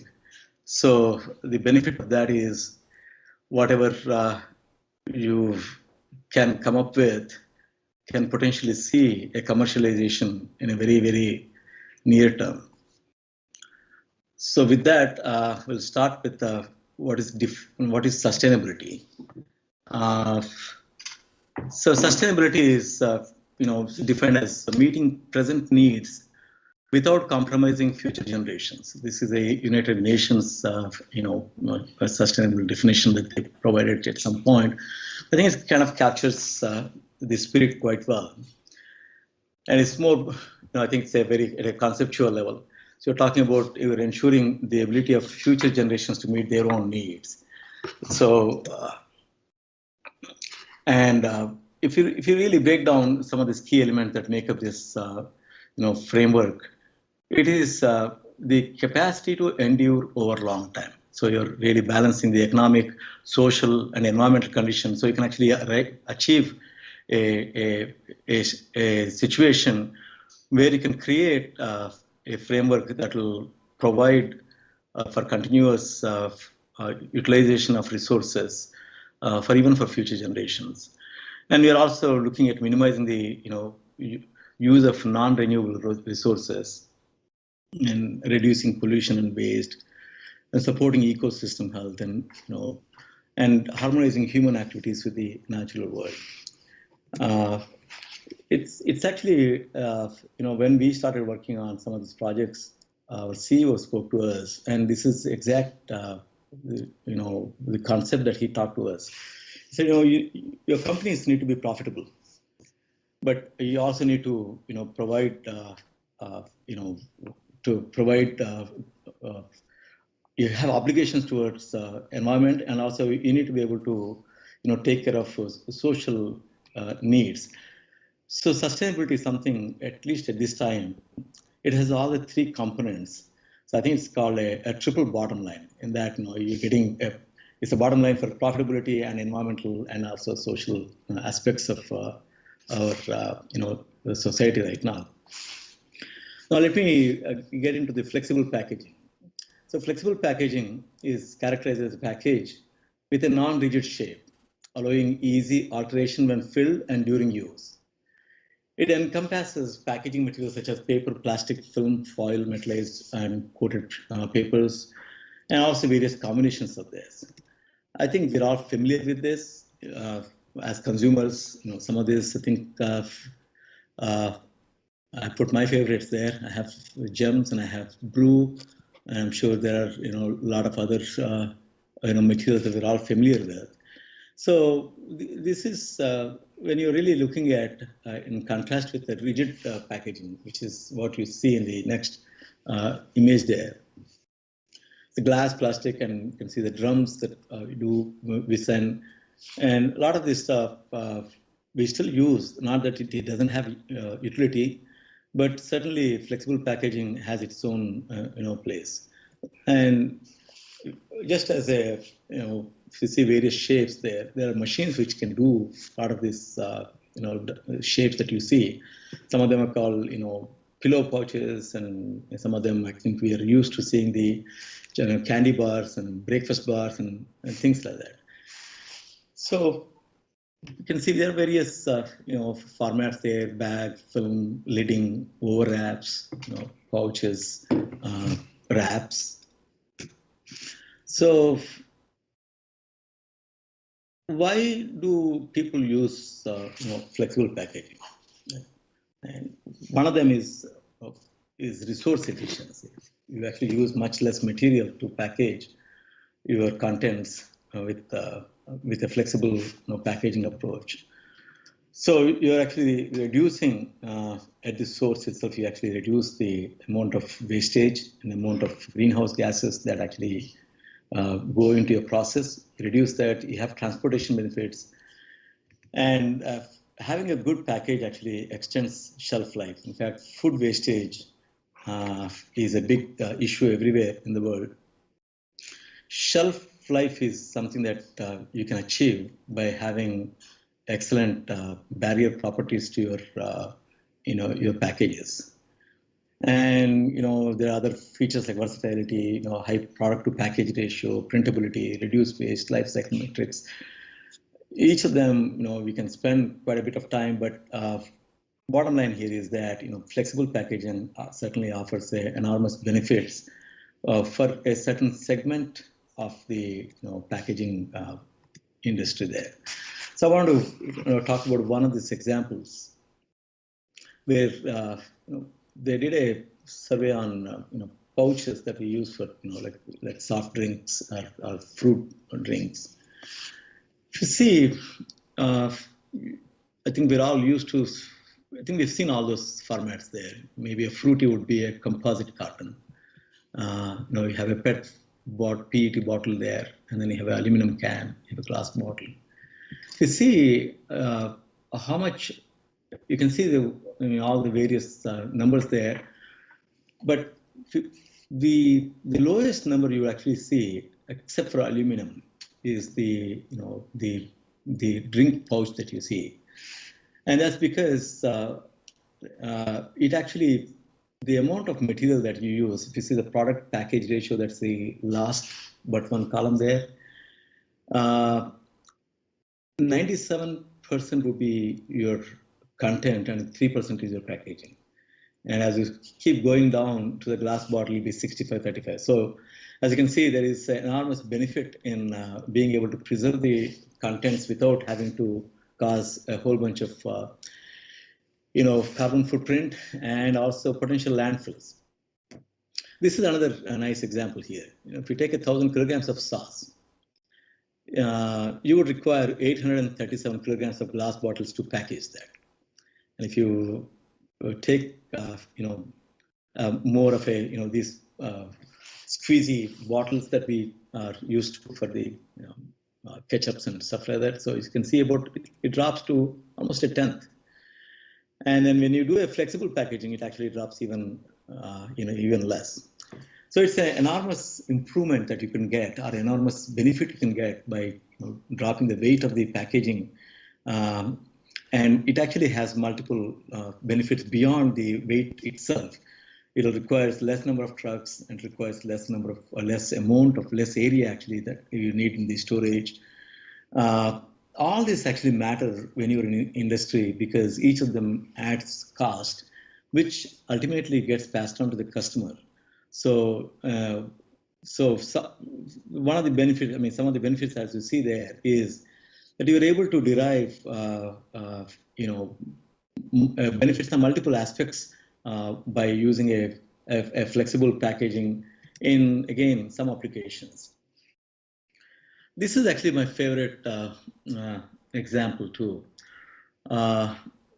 Many times when you're doing, when you have a package, you cannot simply just put one layer of a polymer and then get away with it for most part actually. Some you can, but for most part you can't. That's because each of them has its own, each layer has its own function here. And you combine all the layers to make, a bag. Here actually, if you see, the top layer is this is, you can have this is a optional thin film protects the printed material. So they actually put a varnish after they print. There's a print surface. There is a surface that actually gives you strength to the package. There are adhesive layers, and then there are barrier layers, and then there are seal layers. I'll spend a little bit more time on this barrier and seal, as I think that will be of some interest for chemists. So is actually tie layer too, but we'll talk about barrier and seal a little bit more. This is the first time I saw, I was actually very surprised about how complex this construction is. If you see a Lay's potato chips bag or similar potato chips bag that we can get anywhere in the world right now, it is an amazing piece of technology really, because if you see the number of layers on the right and the efficiencies that they can get, and then the costs that they can get, so that it can be mass produced, and we are not paying arm and leg just for the bag itself. So if you see this image, I don't know if you can read, but that bag actually has a moisture barrier. The bag actually also has an aroma barrier, so that you're not losing the smell of the contents inside. Then you have the UV light protection, and then you have a print layers, and you want to make sure that they all look good. So multi-layers is something that is important, because as I was talking there, many times you require that for barrier properties, and you also need for sealing strength, flexibility, elasticity, transparency. Sometimes you actually want the materials to be transparent. In this case, they have a aluminum metallized version of the film there. That's what you saw in the chips bag there. Printability is extremely important. That's what sells a product. Chemical resistance. This is another area which we can talk a little bit more, especially of late. I think if you've followed the news, there's a lot of awareness about what they call as forever chemicals. And those are basically fluoropolymers. And fluoropolymers have been some of the best materials to, that are used for chemical resistance. And they're also used for, oil and grease resistance. For example, if you buy a popcorn bag that you can microwave, you more than likely have fluoropolymer in the bag itself.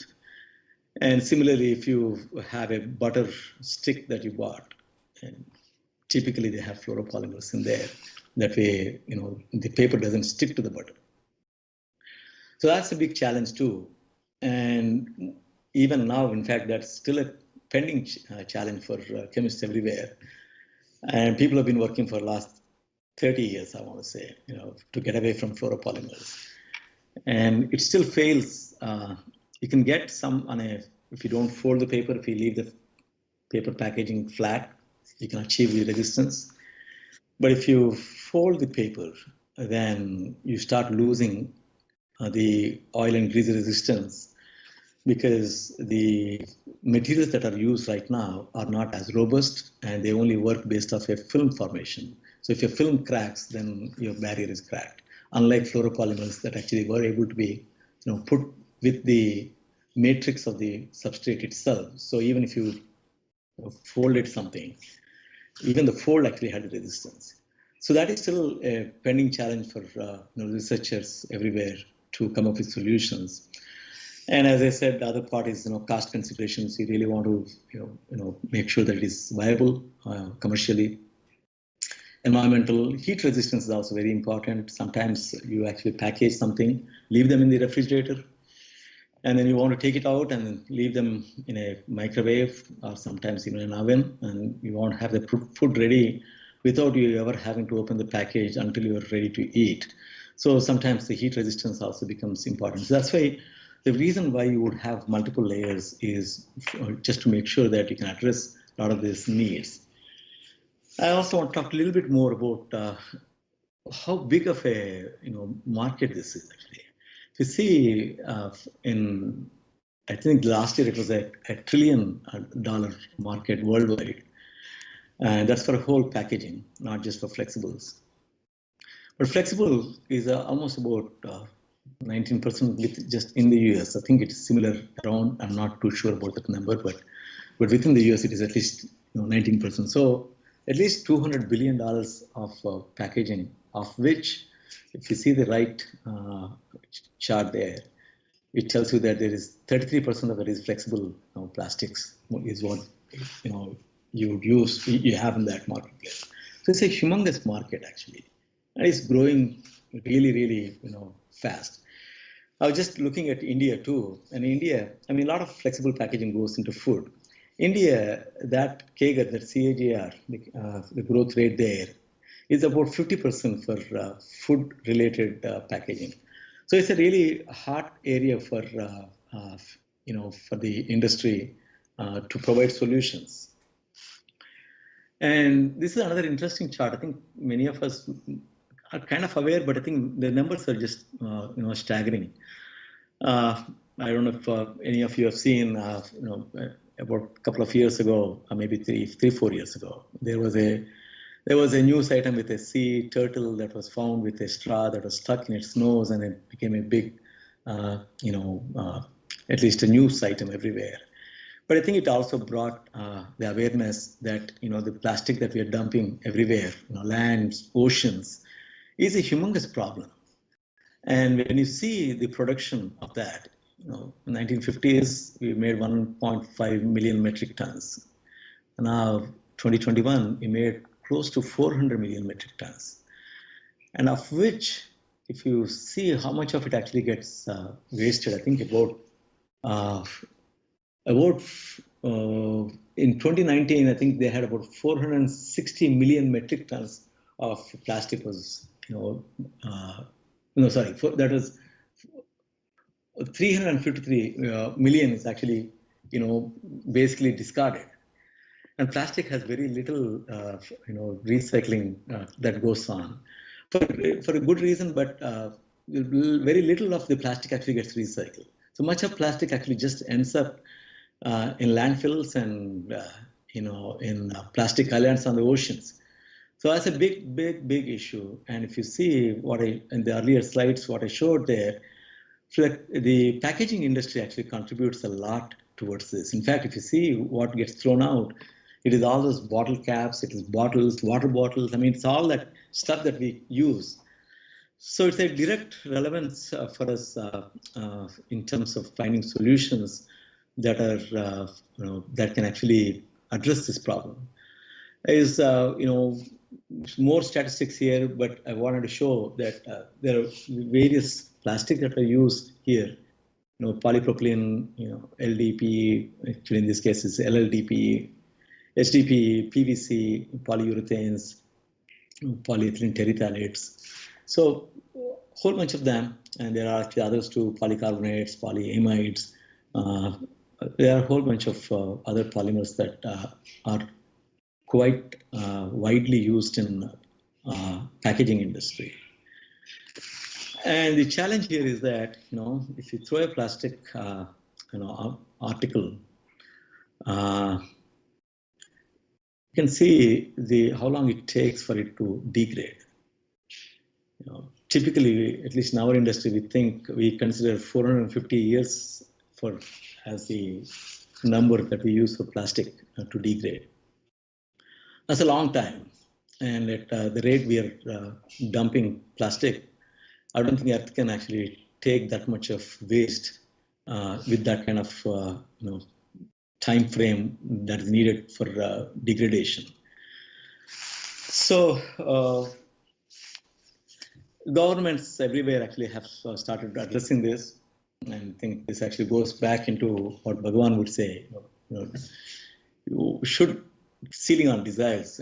In that sense, it is reduce, reuse, and recycle. If you see the graphic on the right there, you obviously they are all self-explanatory, but recycling and composting is the second option. Energy recovery that's essentially you're burning the materials, and you use the heat, for powering, a generator or whatever. And then the last option should be, disposal. You treat it and then you dispose. So the focus, at least, has been, there's a lot of, awareness in the societies. There are a lot of, advocacy groups that are fighting for this, environmental groups that are asking for it, and governments are also responding with a lot of regulations, that are starting to address this. That's a great thing here. So questions people ask is, well, why don't you just reduce the amount of plastic that you actually use? Sometimes it's possible, and many times it's not, because once you reduce the amount of plastic, the functionality of the material changes, and you're not able to really fulfill the objective of the package there. And there are some options where you can reduce the carbon footprint. People go with, for example, LED lightings and more efficient motors, and sourcing locally, domestic, as opposed to getting it from far off countries. All those do add to reduce carbon footprints, but there is, at least right now, people are looking at all those aspects of it. And recyclable, flexible packaging. Now, why don't you recycle them? And the problem with this recycling is, I'll talk a little bit more about it, but as I showed you in the other slides there are multiple layers, and then there are multiple polymers. And then it's a composite package that has got inks, which are not necessarily recyclable or compostable. Onwards, adhesives that are used to put these layers together that are not compostable or recyclable or even separatable.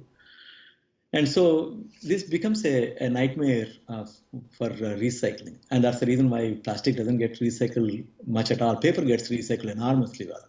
It gets recycled, I think, like 60 to 70%, but not plastic. So those are all areas for research, and especially applied research, where you can find solutions that can provide opportunities for people to use maybe, in fact, there are research groups that are working on trying to come up with just one polymer matrix that actually can give you a multiple features. Not easy, but the work has been going on for a long time. So when you're looking at flexible packaging, you're really looking at mechanical strength, and you want barriers, you want sealability, you want printability, etc. Let's talk about barriers here now. So when you talk about barrier, most of it really is tied back into food applications. And I want to show this example. So people have started working a lot of this. So let me go back here. So when you go back here, these are all part of what you're getting with a polyfilm, a plastic films are extruded or laminated or even metallized. Those are all give you some of these, in fact, many of these features. But once you start going away from there, and then say take a paper substrate, and say now I want to get similar performance as what I get on a polyfilm, it is not easy because paper is, by nature it is actually made to be very porous. In fact, that's how it's made. When you see how the paper is made, it feels magic because all that they do is to put fibers on a wire mesh, and then wire mesh is going at 1,000 meters per minute, and with the dynamics of fluids and then the bonding and these hydrogen bondings, van der Waals interactions, and there's some chemistry too. It forms a wonderful substrate that you see. And with the porous nature of paper, if you want to make it a barrier, now you have to work on what goes on top of a paper substrate that can potentially give you some of these barriers. And this is an example. Obviously, I think all of you are familiar with BASF being chemists. BASF, is one of the leading companies for barrier products, and now they started actually selling materials that can provide as coatings, paper coatings. They're aqueous coatings, they're water-based coatings. You can put it on top of a paper at a certain coat weight or certain amount, and based on how you apply, there are various methods of applying those coatings in the industry, and you can achieve pretty significant barriers with that. And I'll give you a little bit more information on that and also talk about some other polymers too. But just wanted to show that this is not an academic exercise anymore. It was for a long time. It is in the last maybe 5 to 7 years, especially last 2 to 3 years is when I think I really seen enormous activity, both in terms of chemical suppliers and also actually, brand owners like Nestle or, Mars and others. They actually have taken it up to make a move away from plastics. So you're seeing that in the marketplace right now. So when we talk about barrier properties, so Dr. Mitra was talking about, permeability of membranes where they can separate out.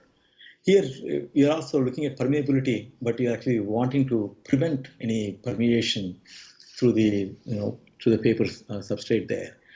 So when you have a package, let's say a paper substrate with a coating, you want to make sure that it can actually prevent, for example, moisture. You want moisture to not go through the paper substrate, and that also is dependent on different conditions, and it gets really complicated because at room temperature and at relative 50% humidity it's one thing, but once you start going to the extreme numbers, which are quite reasonable because your substrates will see that kind of environment at some point. 38 degrees and 90% relative humidity is not uncommon. Maybe a truck would see that. So it becomes very complicated to start designing materials that can actually work across the range of those various requirements. So if you want to define moisture vapor transmission, it is called as MVTR or WVTR. The R really stands for rate, but you can almost consider it as a reduction. So WVTR is a steady state rate at which water vapor permeates through a substrate at specified conditions of a temperature and relative humidity. Values are expressed in grams per 100 inch square for 24 hours in US, and the rest of the world goes with grams per meter square per day. Oxygen is similar. You do cubic centimeters for 100 inch square or cubic centimeters for meter square. And again, at various temperatures and relative humidities. And this is an interesting, plot to check out different applications. When you look at some of the, it's the OTR is on the left y-axis and the WTR is on the x-axis. Lower is better for both. If you see the vacuum isolation panels and flexible displays, those numbers are actually even lower than 0.01 centimeter cube per meter square. So that's really, really, really low per day. So, and if it's a lot of the things that we use, like instant coffee, or nuts, ketchup, they actually have this MAP that is modified atmospheric packaging that can tolerate a little bit more, oxygen transmission, but it gets pretty complicated to start getting to the lower numbers there. And if this is actually a polymer film that are currently used in packaging. If you see the MVTR, MVTR is not too bad for many of them. OPP, HDPE, PPs, LDPE, they're all decent. As you can see, paper is pretty poor, so is any non-wovens. But OTR, it doesn't really follow the same MVTR. It is not a physical barrier necessarily. Just because you put a polymer film, actually they actually extrude multiple layers of the same film too, just to make sure there are no pinholes. But even in those cases, it's not just a physical barrier that will give you oxygen. So it's another nice, graphic here that teaches you about how you can get water vapor but not oxygen. That's because the mechanism of oxygen is different, how it permeates. Oxygen actually, gets absorbed on the surface and then starts almost dissolution in the substrate as it travels from one side to another side. So it depends on the polarity of the material. Onwards, obviously, it requires a physical barrier for sure, but physical barrier in itself is not adequate there. So that is, if you see, of all of the materials, there is just one polymer, that's all. There is just one polymer that gives you both, oxygen and water vapor, and that's not a good polymer either. It's a polyvinylidene chloride. People do not want to use polyvinylidene chloride anymore because of its environmental, concerns on that. So the challenge is that's why, as I showed in the past, you use multiple layers. So the developing strategies in the industry is that they're looking at monomaterials. Right now, you can actually, if you search for monomaterial, you'll see a lot of packages they claim for monomaterials. That way, when you actually discard a package, you can discard appropriately, and then since it's a monomaterial, it can be recycled. And cellulose-based substrates with barrier coatings has become a pretty big topic, and that is one of the reasons why our company got involved in this one. It's a excellent business opportunity apart from being able to work in causes that help environment and society there. And environmentally friendly materials, that is maybe what I talked about, the fluoropolymers that are used in oil and grease resistance. There are a lot of materials like that are used in packaging they are coming in contact with food applications or food products that we are generally not even aware of. But there is certainly a lot of these materials do get into our systems, our own bodies, and we don't necessarily know exactly what all effects that they have. So at least off late, people have been very conscious about that. So there are packages that are involve chromium, heavy metals that people consider to be not a good fit. So we are moving away from that, and fluoropolymers obviously are going away from that. Even some waxes, even though they're natural, you cannot really recycle them easily, and they're not compatible with production systems. So that is another big push for people to start using more environmentally friendly materials. And bio-based materials is certainly gaining a lot of interest. And the challenge really is this. I think, in fact, Professor Mitra talked about lactic acid and also some of this microorganism produced biopolymers. They've been there for a long time, but they're really gaining lots of attention of late. So if you see just a bio-based polymers that are not going to read all this stuff, but if you see polymers directly extracted from biomass, that is one kind, like starches and cellulose, what we use. And we actually use some of the proteins too, milk proteins, and that we used in coatings. And as I talked about waxes, those are all part of, directly derived from biomass. Then polymers chemically synthesized from the derived monomers. PLA is one of those things, and there are polyesters. And polymers produced by microorganisms, so PHA, bacterial cellulose. That's a very interesting material too. It's got very interesting properties. You can spend some time on that if that's of interest for you. The other topic will be microfibrillated cellulose. That's again another very, very interesting materials. It's got lots of attention of late, and there is commercial activity going on with those kind of materials for packaging and beyond packaging. Maybe I'll just make a comment here about polylactic acid. This is something that I think maybe people have seen this when a lot of those plastic spoons, they started making with PLAs. You can kind of see them, they're a little bit more yellowish. They're supposed to be biodegradable, but they're really biodegradable only when you send it to a industrial biodegradation plant, composting plant. Otherwise, if you just throw it in your backyard, it won't. Whereas the polyhydroxyalconate, PHA, if you see that actually has got lots of interest right now. There are companies that are producing at small scales. That's been the challenge with some of these polymers. The production rate is so small that it really won't meet the requirements. So it's still work in progress, but there's a lot of activity going on. But PHAs are very, very interesting materials. It's got lots of wonderful properties. I think you'll soon start seeing them in commercial products.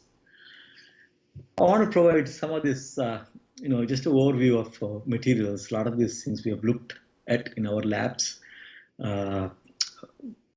But if you just want to categorize them, bio-based materials, there are petro-based, non-biodegradable. See, that's our ultimate challenge is to, again, that's also a philosophical question in terms of, do you want a material to be recyclable or do you want a material to be compostable?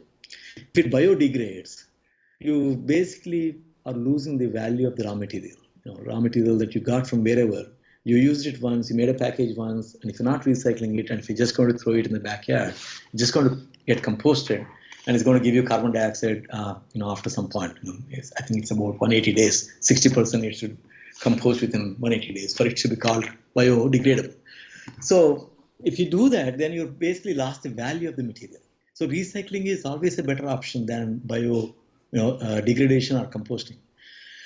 But for recycling to be, feasible, you must have collection, sorting, and processing infrastructure in place. And when you have that, it really makes sense to have recycling as the primary option. And we see that in the industry, there are a lot of people who ask for recycling more than composting. Composting comes in place when people don't want their name to be seen. When with a, let's say, a bottle cap that says a big company's name out on a seashore, they don't want that negative publicity. They say, well, give me a composting material. So that is one aspect that, not that it matters when you're developing, because you may not really be able to figure out until you develop some materials there, but that is something that to consider down the road. So bio-based, non-biodegradable. These are also quite popular.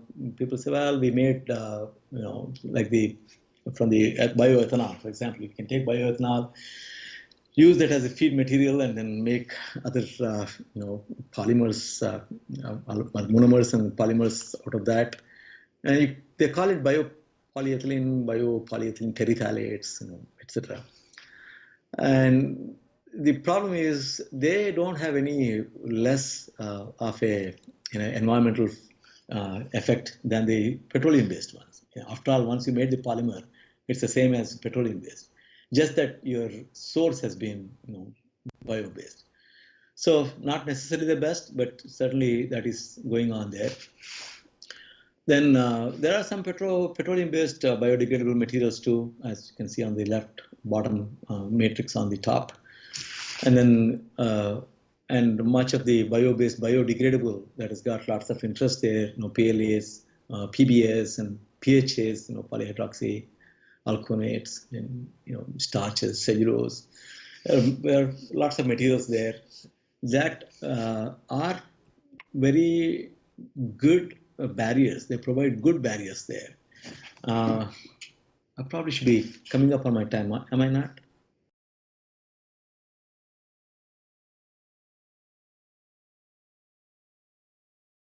Okay, I'm assuming it's not. 5 minutes, sir. 5 minutes? Yes, sir. Okay. Okay, so I have listed some of these materials here with their water vapor and oxygen. As you may have noticed, I've kind of focused on the water vapor and oxygen because these are some of the toughest functionalities to achieve. And I didn't even talk about aroma, which ties back into oxygen somewhat, not quite, but somewhat. If you have oxygen barrier, you generally can expect aroma barriers, but they're all extremely important.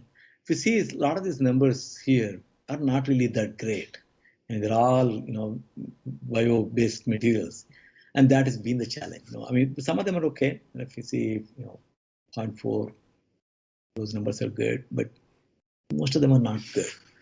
So the bio-based, there's a lot of work that is going on, and I think there's a lot of opportunity for people to come up with solutions on this. I think if you see this one, actually, this table talks about a lot of these coatings on paper substrates.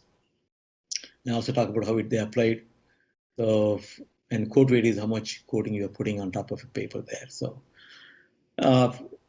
it is an evolving field, and lots of importance and value add that you can bring in. I won't go through this. There are PLAs here and PHBs. You can check some of this out after the meeting if you're interested.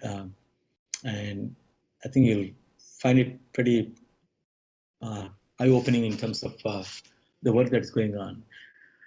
I also wanted to show some of the commercial products that are out there that moved from plastic-based packaging to paper. And as you can see, Smarties is somewhat like gems. If you see on the top left, you see it says actually I am paper on top. So they do market it that way. And so is Kit Kat. And the second one, it says I'm paper. And there are some of these vegan cheeses that are, this is actually packaged with the home compostable packaging from there. And then the ketchup is actually a paper bottle that they made. And some of these are, bags. The next to the coffee pod, that's also very interesting because, once, at least in many parts of the world, when Keurig came up with these little pods that they can put in a machine and then press a button and you get a coffee, they were creating enormous amount of plastic waste because each of them was a plastic, pod. Now, finally, I think they're actually started going down, I think it's actually a compostable pod that they can, that's a Nestle product. Actually. So the takeaways really is that, technological advancements continue to, take place. And I think there's lots and lots of interest and focus. And big companies, the amount of money they're spending trying to find solutions is enormous, actually. If you just read news about flexible packaging, sustainable flexible packaging, you would see companies like Nestle have spent, I want to say actually $1 billion in the last 5-6 years trying to go after solutions. So it is a big deal in the industry for people to achieve this. Smart packaging is another thing that's coming up with, they have RFID chips that are incorporated along with the packages that, again, they're all to be recyclable or compostable. And biodegradability research is continuing, alternate materials, there's lots of work on that side too.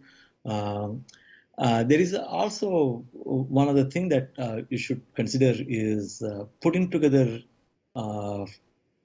existing materials, existing coatings. See, in the end, especially when you're looking at applied science-based industries, you're not really looking to make a new molecule that has got a fantastic features necessarily. If you're able to, that's fine, but that is not the focus. Because if you made a new molecule that has got all the fantastic features, it takes lots and lots of time before it can be commercially viable. And in an industry like what I am working in, and in a market, as I talked about, where the need is immediate, you really want to be able to use the existing tools, the existing solutions, like Lego pieces, and put together your puzzle with that. And there's a global shift towards sustainability that's pretty, active. We know, at least in the United States, there has been an enormous number of laws that are in on the books and also in the process of being, on the book there. And consumer influence is growing. Lots of people actually are asking companies. We get asked about our own products off late. In the last couple of years, we've seen an increase there.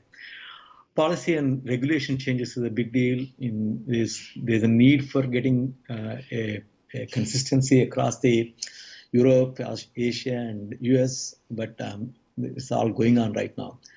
So it's an important area, and there's a lot of opportunity for researchers to add value. And I think in India there is a lot of hunger for flexible packaging. We know how much people use like a small shampoos and small little packages, and you want to create solutions that are actually viable and sustainable. And with that, I'll just read this and then I'll end. So nature is more progressive than man, and to protect nature, man has to exploit it within limits. When man tampers with nature recklessly, it reacts adversely and trouble arises. I guess that's where we are right now. In order to protect nature, man has to practice sealing on desires. He should not treat the negative aspect of nature. In this respect, scientists have no concern for the harmful effects that may accrue to society by their inventions. They do not care for the welfare of mankind and go on making use of intelligence to produce their weapons of destruction. Care should be exercised in providing comforts, as excessive comforts may spoil man's mind and cause misery instead of happiness. Nashreyo niyamam vina. Sri SSSIHL Divine Discourse, January 1993. So with that, thank you all for your attention, and thanks for the opportunity. Sairam.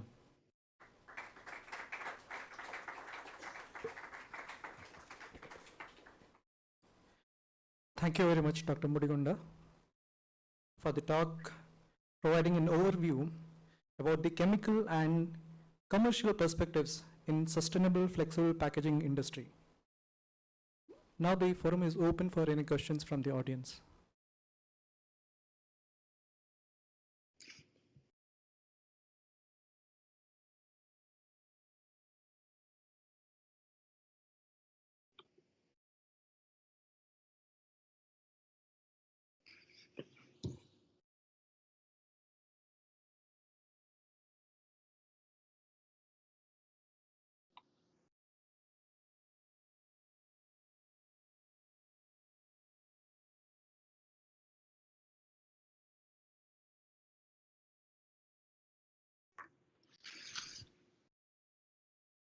Sairam sir, it was a good talk, and my question was, you created so many packagings with so many layers, but like India is not so like dependent on segregation waste like plastic waste, paper waste. So how would you like develop your packaging so that this problem does not increase further? Because segregation is not a big thing here. Actually, the problem is that segregation is not a big deal even in the US also. We don't really segregate plastics. So the solutions that everybody is working, I think they will be useful for countries around the world. Actually, we don't have a solution either. We are also looking at what can we do to make a solution there. So as I said, one of the things that people have been working really is coming up with one polymer. I think from what I know, it is they're kind of close.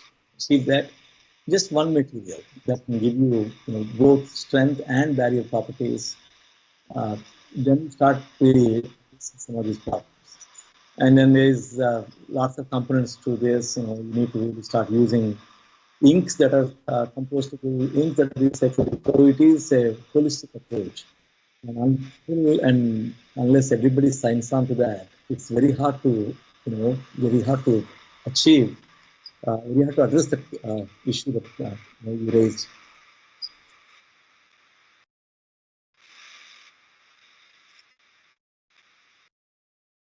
Hi Ram sir, this is Dattatreya from 2nd MSc. Thank you for the talk, sir. I was just wondering that in a company like yours or Nestle, for example, what amount of computational data or in silico studies do you rely on before actually trying out something in the small scale and subsequently in a larger scale? So do you employ people who can give you such heads up using computational tools, and what are the opportunities for computational chemists in general in a company like yours? Computational chemists, we don't employ computational chemists. In fact, we don't employ many chemists either. Actually, much of the work is done on a statistical base. So you're actually looking at design of experiments to see what factors are actually relevant, what factors affect your final functionality. And it gets complicated because you have numerous components within your coating, and then there are numerous factors that go in manufacturing. So you're trying to see what factors affect. So if you take a step back and then go to maybe Nestle might, I don't know that, Nestle might be, employing people who may be involved in computational aspects of, designing materials. It's possible, but I'm not familiar with that.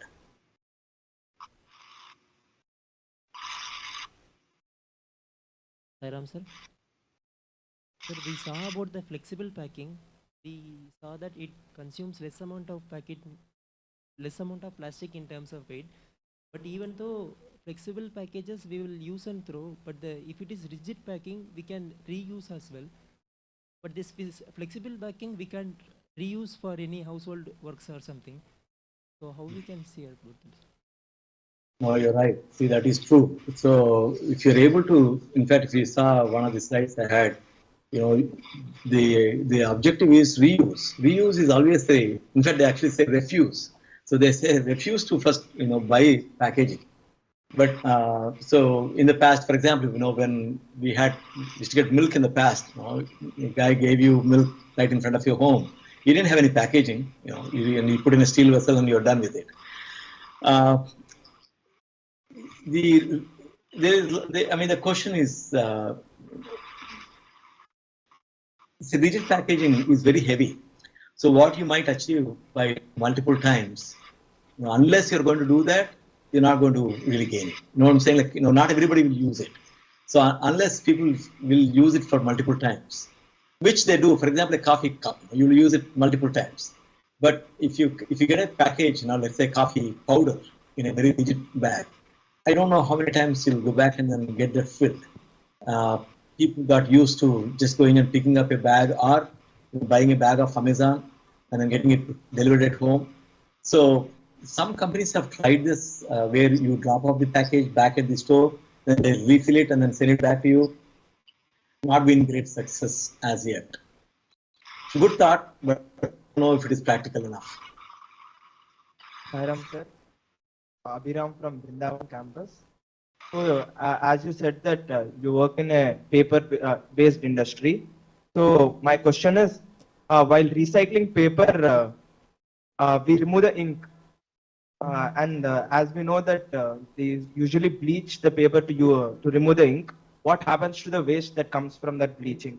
Like we know ink contains some poisonous materials also. So how is that treated? Yeah, so many times they go into landfill. It is a solid waste, it just goes into landfill. So that is a big issue. That's why, as I said, inks, adhesives, everything that goes into a package is actually important component.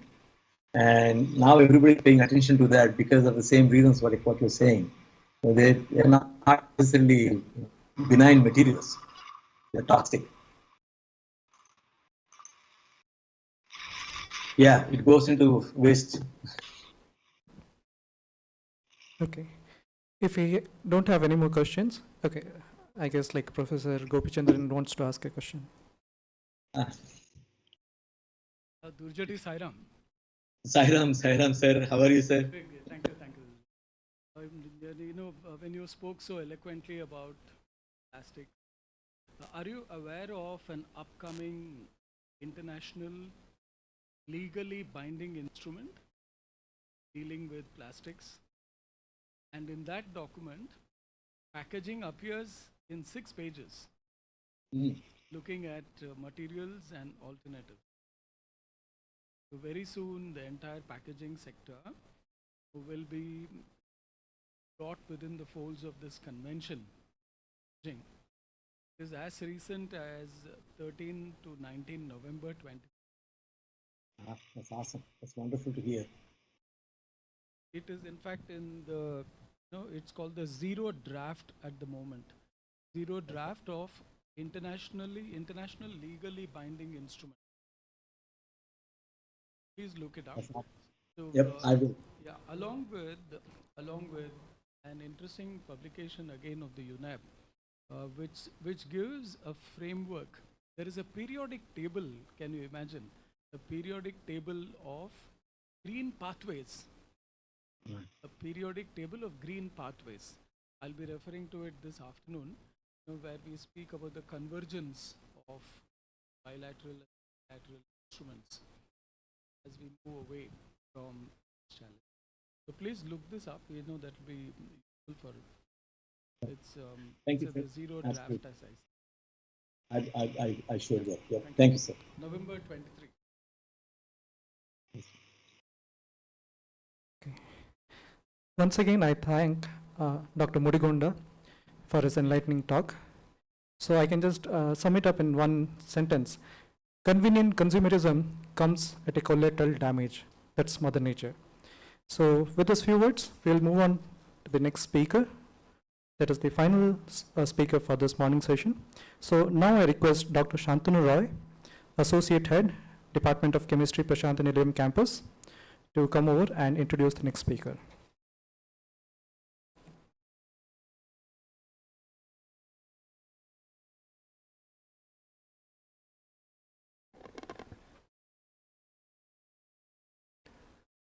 Om Sri Sai Ram.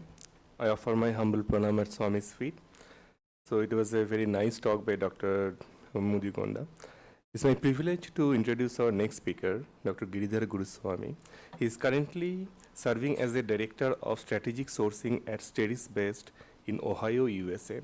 He has over 20 years of experience working at iconic brands across device industries like performance coating, adhesive, fibers, medical, healthcare and life science on global basis.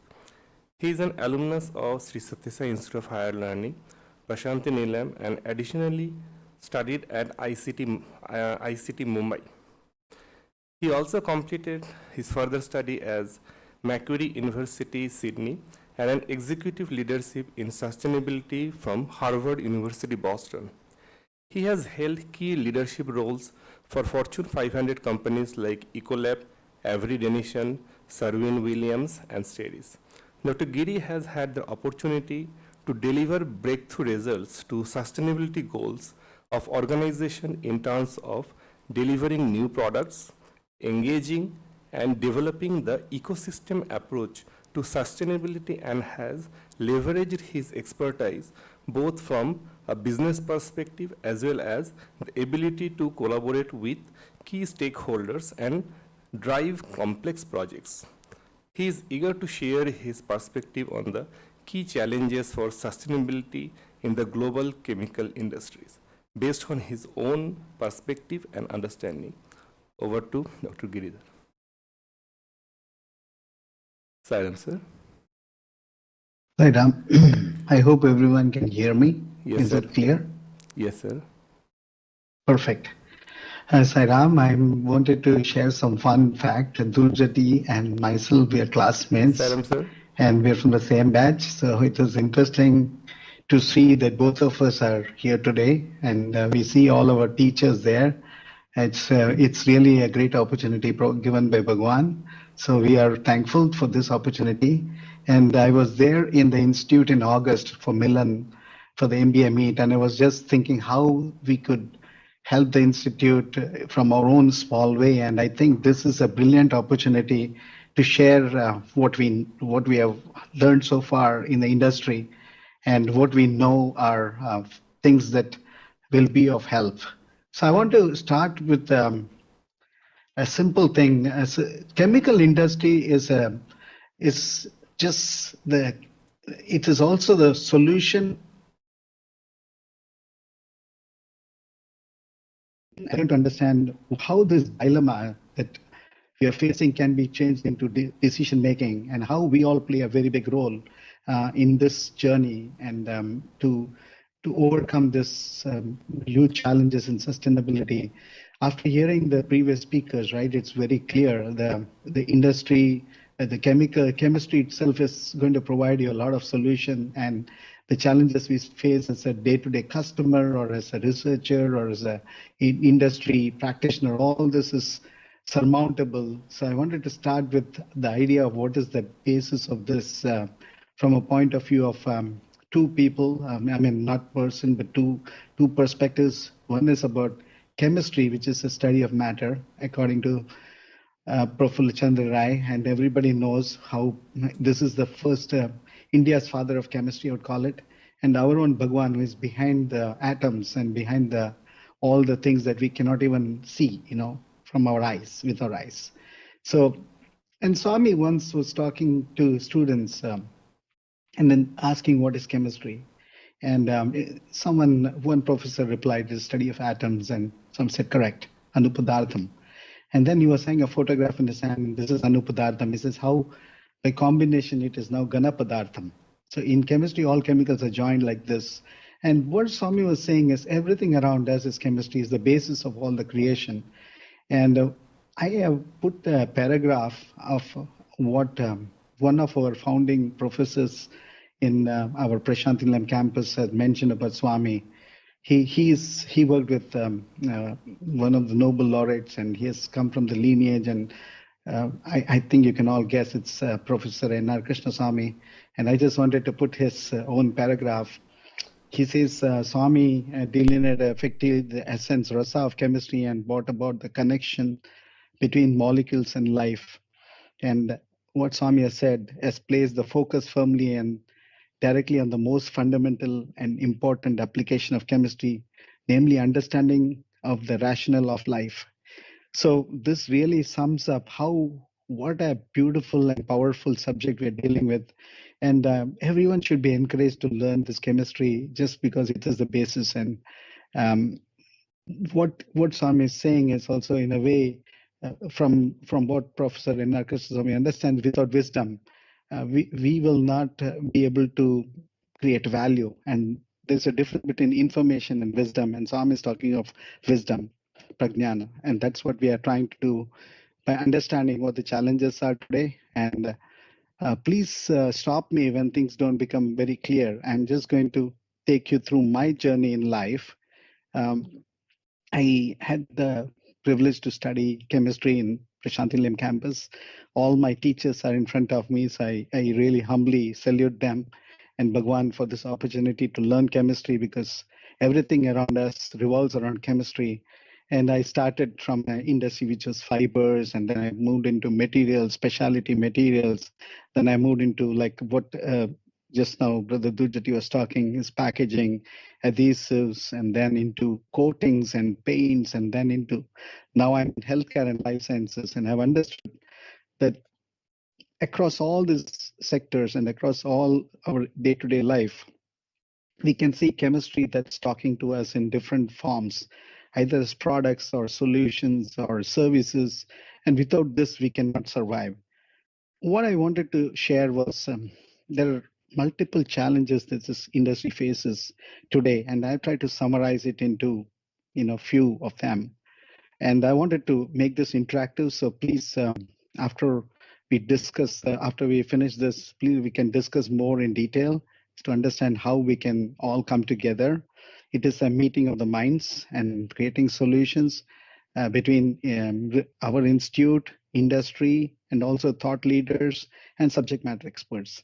And all this coming together as an ecosystem is where this solution is going to be driven, and driven by the values of what humanity is about. So I wanted to talk about primarily some of the key challenges, which is energy intensity and usage. And I'm very deliberate about energy intensity. It's not just energy, the intensity of energy to produce something. And the second thing is, what is the effect of what we produce in terms of whatever we transform, value creates carbon dioxide or GHG and all that. And what's going to happen in terms of this unhinged consumerism, where we are all, like what you heard Brother Dujati say, 400 billion tons of plastic. That's just 2% of the chemical industry. Can you believe it? It's just 2%. It's not even the whole industry, and it's visible problem for sustainability. Imagine the invisible problem for sustainability that we don't even see with our eyes. The other thing is, as Brother Dujati pointed out, what is the sustainable materials? It's not easy. I mean, the scalability, the cost, the economic alternative, and what are we trying to achieve with those kind of material value streams and feedstocks. Other thing we have to recognize is everything we do has impact on water and air around us, and it's becoming even more difficult. Recently, we are all very much aware of how the air has taken a very big, impact in terms of the pollution, and how water treatment has become so critical. And last year, we had some of our brothers who spoke about water treatment and how it is critical for the very planet, and how water is going to be the most critical, I would call it material that we will be focusing on for coming decades, and scarcity of water. The other thing is about customer health. what happens is when you create products and you never knew what the impact was, and after 50 years you find out PFAS is a problem. It's in everything. It's in your bloodstream. It's in your food. It's in your, you cannot even believe it. Well, it has even reached space, and how plastics have reached the middle of the ocean and out strangling, people's, the ecosystem in terms of life, aquatic life, etc. So this is creating problem. We also know from our brief history on how occupational health and safety in the chemical industry is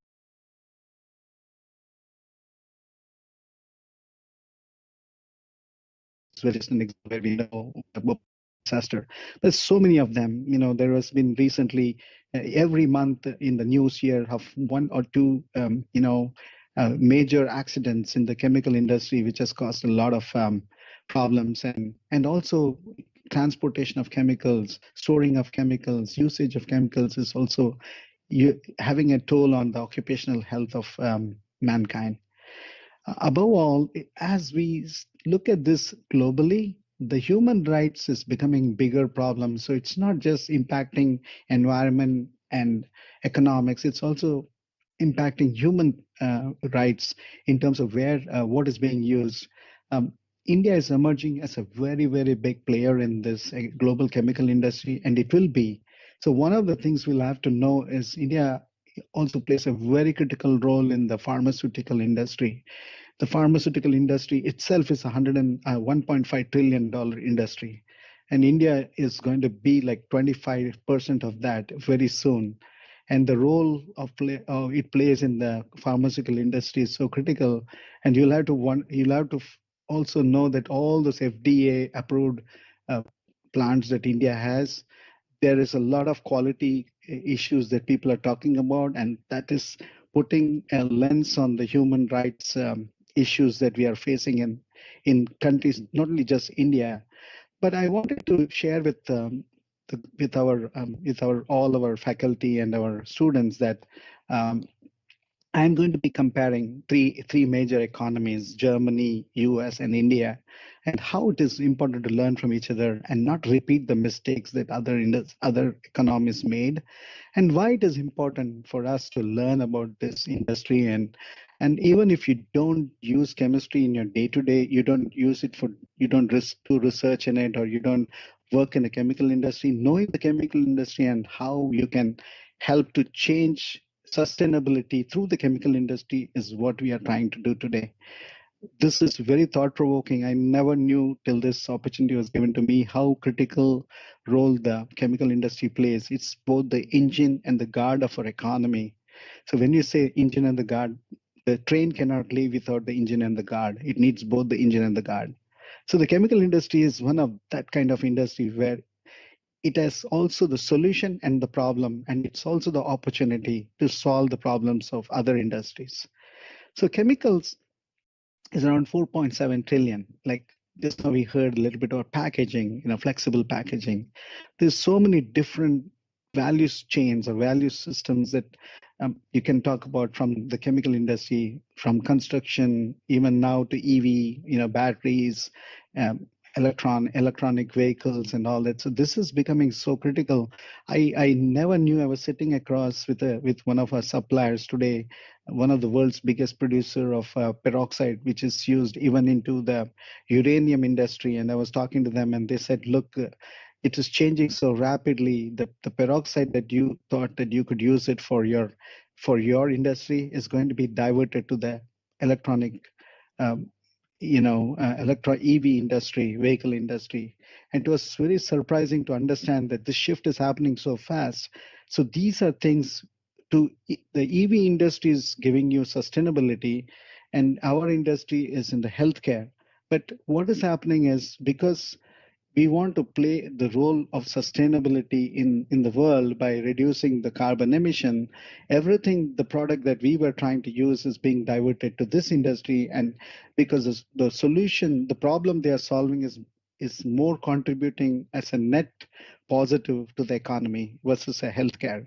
So these challenges will become very evident. And I think we as the students of this institute will have those value systems to drive those decisions in a way that nobody else can, because we understand the human value of human life and what it means for all the people and all the beings around us.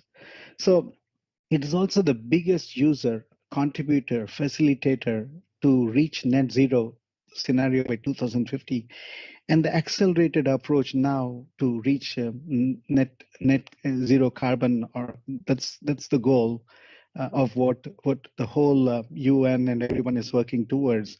And without the chemical industry, nothing can be done. So this is the very, very pivotal role we play.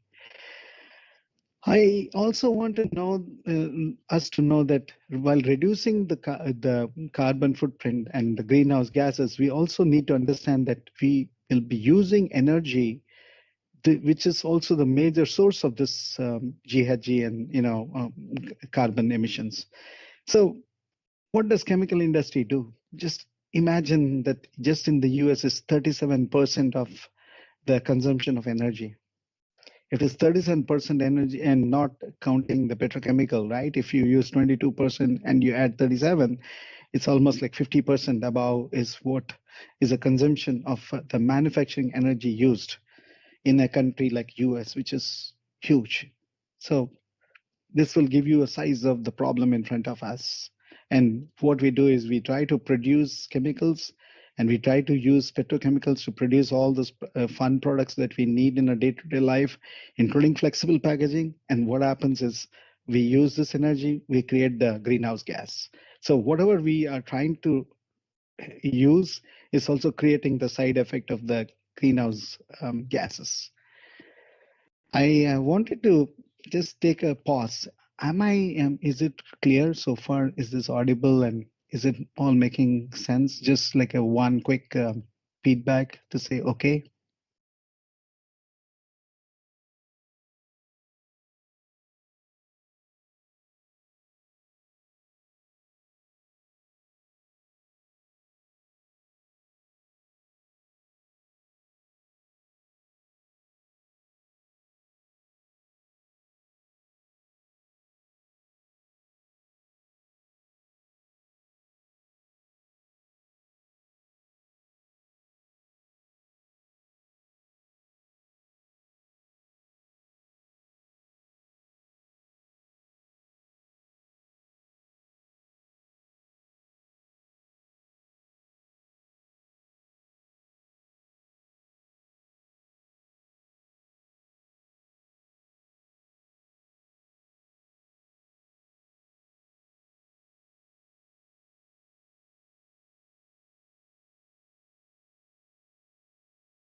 Yes, I can hear you now. Yes.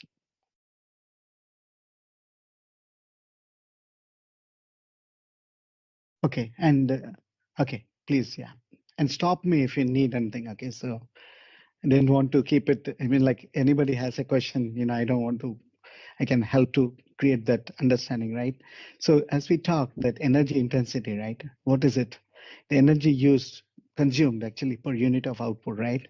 And look at way the different countries are, different, right? Russia is the biggest and the most energy intense, and we didn't look at India because we didn't have the data, right? So just looking at what are different ways it depends on what those industries are. If they make a lot of fertilizers or basic chemicals or petrochemicals, the whole energy intensity will change, based on what those are producing. So it's a huge challenge for Russia, Canada, and Australia. Look at them. They use so much energy to produce the same thing, which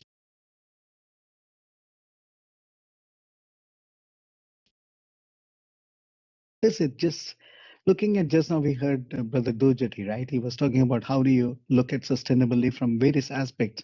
ESG is one way. The industry has moved from 2000 to 2020 in a very drastic way. And what we were looking at earlier, like, we were talking of pollution, we were talking of recycling and all that. Today, we're talking totally different, net zero, positive negative we're trying to do negative carbon. We're doing net zero plus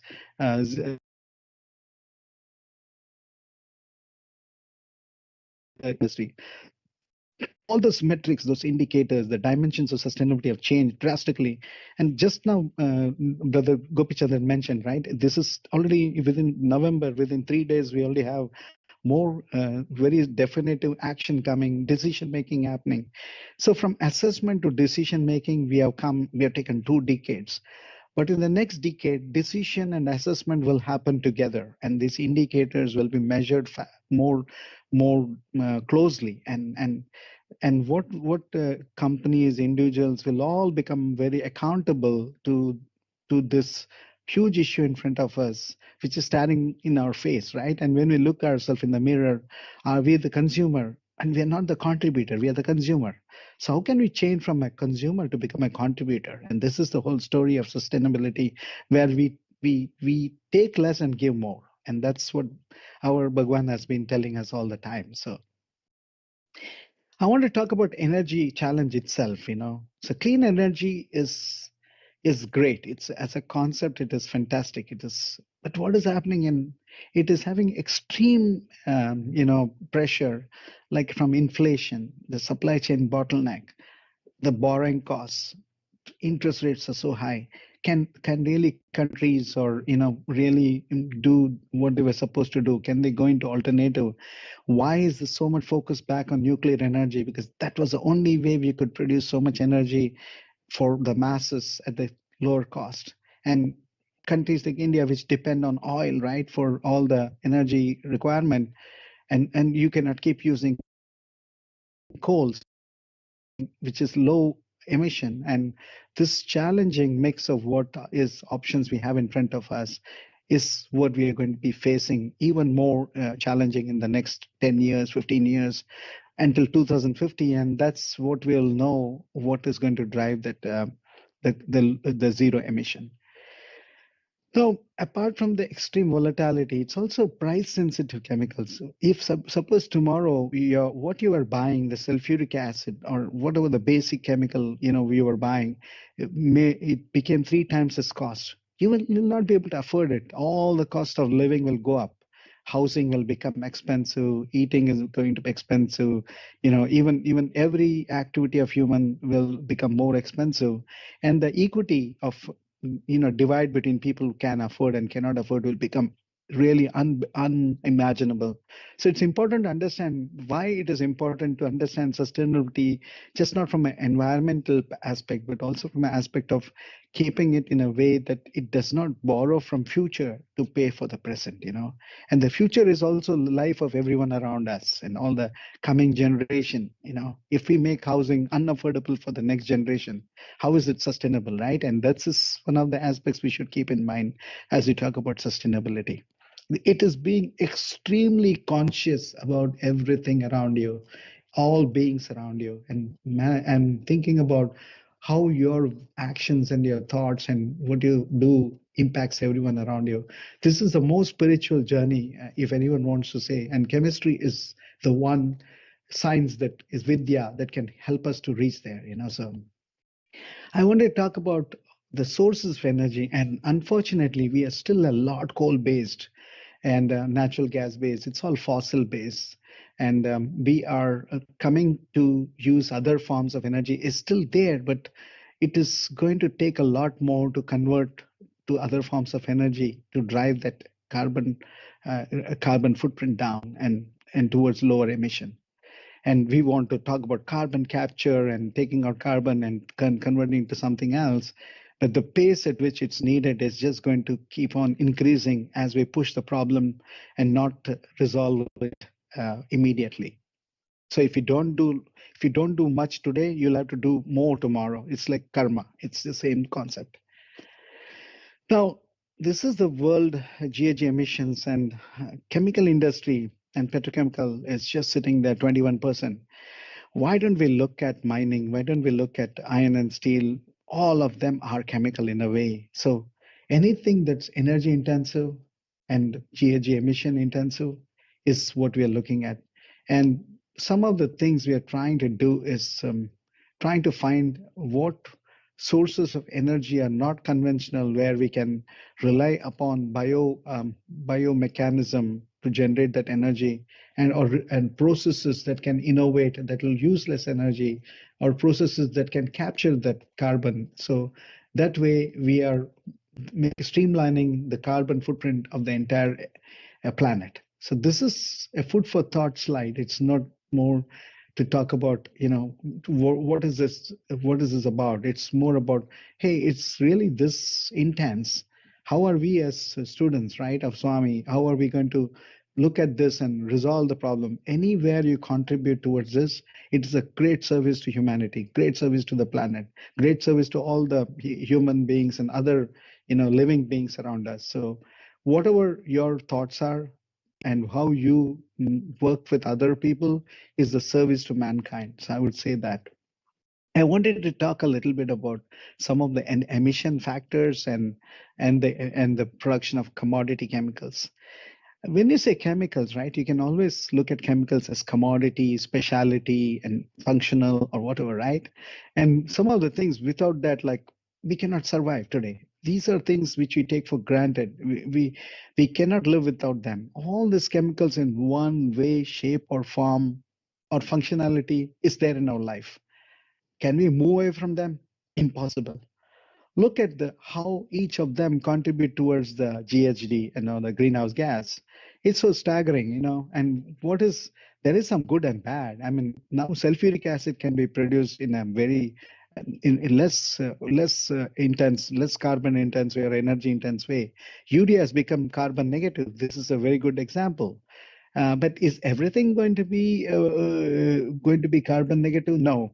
Look at simple thing like phos acid, right? Phos acid is used even in your drinks, in your Pepsi, Coke, and all that. All our whatever we drink, right? If we drink less of that, it'll involve less phos acid. So it's a bit of understanding how you can target your silicon desire to help the planet. That's another way to look at it. If you use less clothes, you don't need a lot of MEG, monoethylene glycol. If you use less packaged product, you need less LDP. You don't need so many barrier packaging. So it all boils down to understanding this and trying to relate to our lives, to how our planet is dependent on the day-to-day actions we perform. For example, polypropylene. It's the production of polypropylene is going to keep on increasing.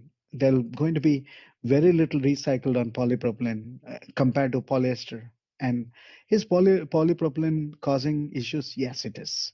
So when you look at this kind of analysis, the emission and the production and how it relates to you as a person in your day-to-day life, I think it'll give you a lot of ideas on how to lead a life where you put less pressure or reduce a footprint as a human being on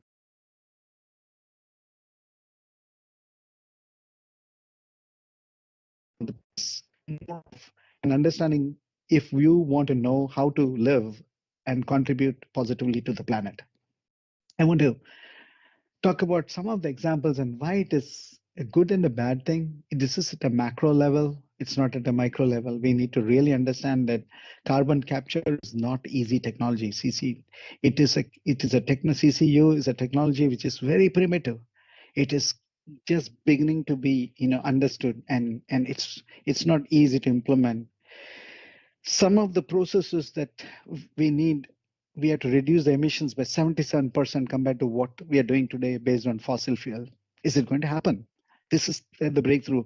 I think all of us who are sitting in this room, right, we are the people who are going to make it happen through our breakthroughs, through our understanding, through thinking. The innovation only comes to human beings, and we only created all these products and all this in the first place, right? And it became our problem. Now we have to solve it using our own ingenuity given by God and by Swami. So I want to talk about a little bit, very critical one, that I was working with a company, and I found out that they were going to start producing propylene glycol totally from non-fossil fuel. It is a breakthrough. It'll be very expensive, but who's going to buy that at that price, right? So these are challenges which are coming up. If you want to look at totally fully decarbonized models, it is there. Companies are working on it, but they are working as at a lab scale. To what you heard of some coatings that were at a lab in 20 years back, and now today those are becoming a reality using paper instead of plastic. That's becoming reality. So I think it's weaving very well in terms of what we heard today, but it's a food for thought. I know it's not, when you work when you are studying in the institute, it all will not make a lot of sense. But when you step out of the portals of the institute, or when you're doing your research, solving the problems is the opportunity. The biggest problem you solve, the biggest opportunity is for us. And the toughest problem you take on is where you will be blessed to be the person who's going to change the way humanity going to be in the future, and that will be very thankful. And all those breakthroughs that we are living on are thanks to some people who thought about them. So we are looking at embedded carbon supply versus how to remove that, move from an embedded carbon supply to a lower embedded carbon supply. And this is the basis of what we are talking about, being from carbon positive to carbon negative. In our own way, we are in chemical engineering, right? We start using all these processes are energy intense, and there's a technology maturity in each of them, and the use maturity. Some processes are not used for certain other reasons. You look at distillation, you do crystallization, you do solvent extraction. All this we do at lab, we do it in industry, we do it in many ways, right? Including water treatment, we do this. So some of this we have to learn how those technology, the processes are also innovation to solve this key challenges of what we saw in the chemical, sustainable chemical industry. This is just an example of percentage of achievable technical improvements already implemented. The more is to come. What's moving the future is all that. Just now this morning you heard a lot about the new breakthroughs, right? And whether it's in the lab scale or it's going to go into the industry, how it's being applied. This is what we're going to be looking at. I want to talk about the Indian chemical industry. It's phenomenal. It's going to reach, they're saying 300 billion by 2025. It's not a dream, it's happening. It's contributing to 7% of India's GDP, but it uses 15% of the energy consumption. Very, very high energy intensity. Also challenging is it uses 20% of the total water consumption in a country which is already faced with water scarcity, right? And anything we do to understand, recycle, reuse water, or repurpose water and make it more efficient and effective towards what we need in our day-to-day lives. So this is where we can focus as students. So Swami, hey, what do we do for this? How do we think big? How do we use pray to Swami to inspire us to get solution? And it's all inside us, how we try to bring it out.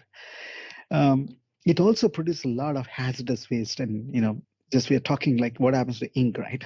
You can incinerate them, it's going to pollute the environment more. You put it in landfill, it's going to pollute the water. So it's only changing the shape and the form. The problem is not going away, and it is going to remain in the environment, and it is going to impact the health of humanity. So we have to think totally as whatever we do has huge consequences to our planet, to the Panchabhutas, right? And we have to be conscious of that. The Panchabhutas are divinity itself, and this respecting them is the first step.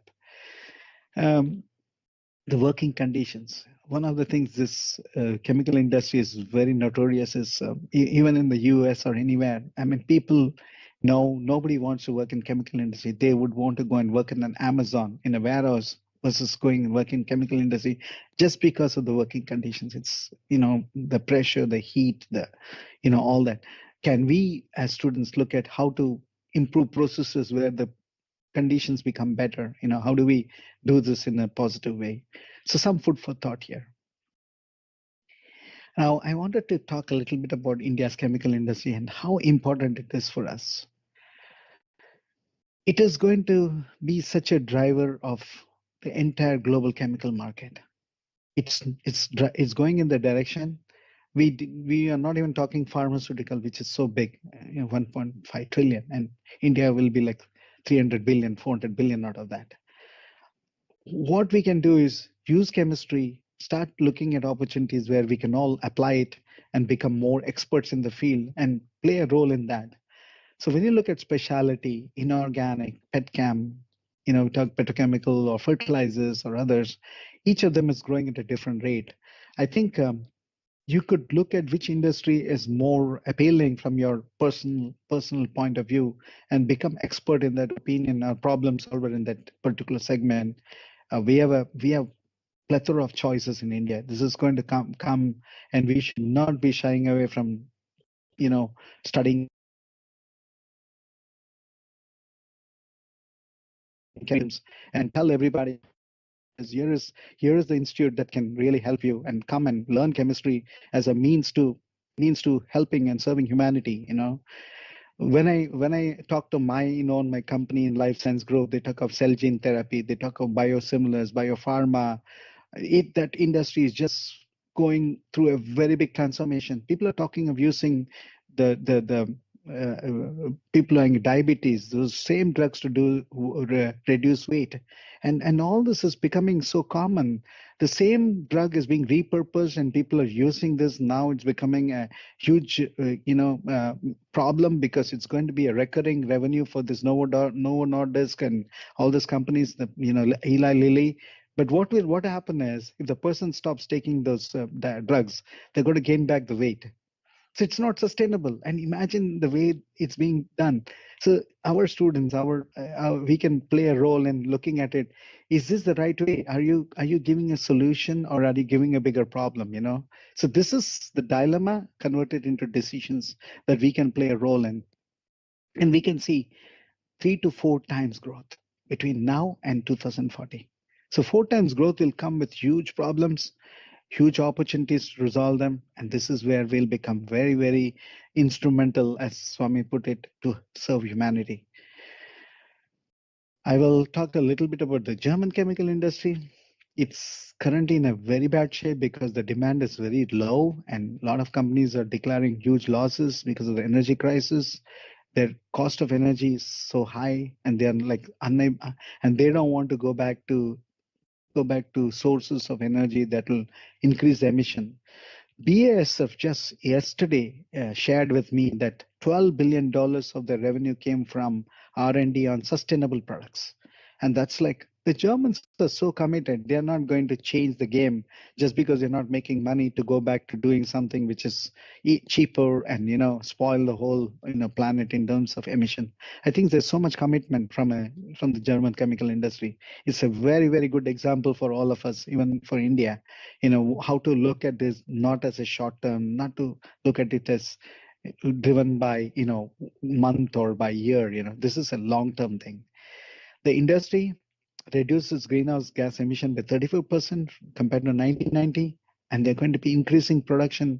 They increase production at the same time. So it's not like they reduce by reducing production. So they did achieve it. So we could collaborate with German chemical industry and bring those technology processes to our country, to India, to do this kind of thing.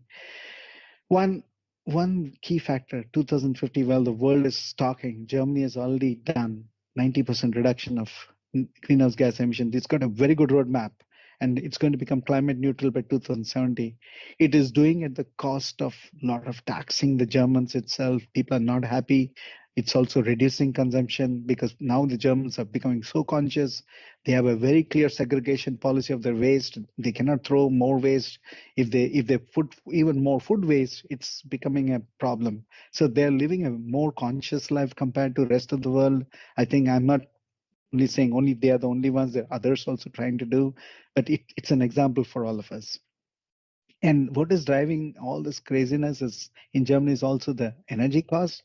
The regulation in EU is becoming more expensive than rest of the world. What will happen is suddenly Germans will start putting factories in India, and they'll say, okay, we don't want to go to China, we'll put it in India. It's the population is very educated. That means all those opportunities will come here, but the problems that are associated with that will also come to us.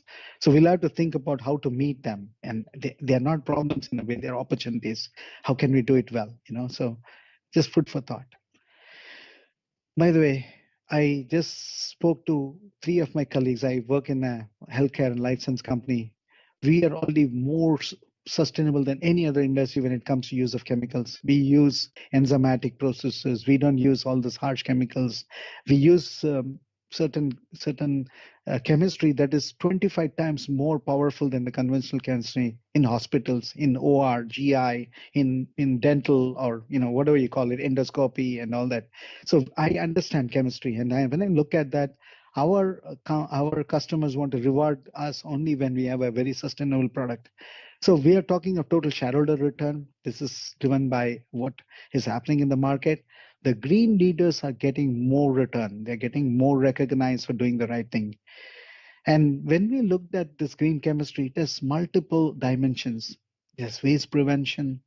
It's got less hazardous synthesis, safer chemicals, no PFAS, no materials, no boron in Europe, for example. A lot of things. Europe is ahead of entire world, and they are very serious. The EU REACH and ECHA, all those regulations are something that we'll have to look at, study, maybe even become more ahead of them so that we can do something, because what will happen as a policy versus implementation, there's going to be lag, right? And that itself is going to create huge source of problems, so the time lag between policy and implementation, that we are running against time. And how to solve them is by understanding and staying ahead of regulation, and do it before regulations hit us, before it becomes mandatory. Now, there's also renewable feedstock, bio and all this being talked about. It's a huge area of opportunity. India can be the pioneer in that. And today we talk about design for environment, manufacturing for environment. We talk about eco smart and all this products. It's a lot of things are going on in terms of product design. They're all based on not creating a solution after the product has been created. It's creating an embedded sustainable product, and using this kind of things. And right from the design of the product to the manufacturing to the use and to the disposal of the product to the entire life cycle of the product. So if you ask me, we are having the lifetime opportunity to make a difference to this planet, and it's now through this kind of approach. And whether we can do it alone? No. Can we do it together? Yes. Through the industry, to the R&D, to our research, and the consortium with industry and academia and people who are working in industries like me, myself, we can all work together and talk about what is the biggest need and how to resolve them. So I think I want to give everyone that this is a huge opportunity. Those who have taken chemistry are blessed. I'm telling you, you will be the ones who will make the difference to the humanity. Now I want to talk about what's changing, right? What is the paradigm shift in sustainability? Fossil fuels. We didn't even know that we were using fossil fuels and causing so much greenhouse gases. A lot of people are talking in 70s and 80s and 2000. Oh, come on, it's going to be a big problem for the planet. People were thinking, and they never really did something to put the brakes on it. They did more process innovation, like reduce energy. They started talking about sustainability, like Alan MacArthur Foundation, circularity, and all that. It all started carbon management, then carbon trading, and all that started. 2025 to the next decade is going to be LCA. This is where we should know. This is the opportunity right in front of us. Life cycle analysis, green chemistry, toxicology. Oh, there's so much biocompatibility issues. Now you want to release a product without biocompatibility, you cannot do that anymore. It was all never asked before. Now it's becoming very important. Now they're asking, even in healthcare industry, which never paid attention to this sustainability, is this chemical feedstock renewable? Is what are you getting it from? And this question is turning everybody, because if you go to an urgent care in the US, the person is going to use 7 to 8 pounds of plastic, and that's all going to be incinerated. Imagine this is the kind of burden that the industry is putting on the planet. If you're healthy, you can avoid it. If you are sick and you go to the urgent care, you're going to be putting 7 pounds of plastic that's never going to be destroyed into the landfill. So think of whatever we do as, if we remain healthy, the planet benefits. These are the things that we should be talking as students and doing it and living the message, right? So what's the ideal vision? Okay, these are easy to say, but the implementation is ideal vision lies in front of us through our daily lives, living the lives that Swami's taught us. Don't consume more than what you need. Don't go and be greedy in terms of, and if you don't need it, don't think about it. Try to focus more on you as not being the body, not being the mind. Automatically all this will come together. So I'm sorry, this is spirituality really in terms of life. I don't see the segregation between spirituality and this. This is the same thing.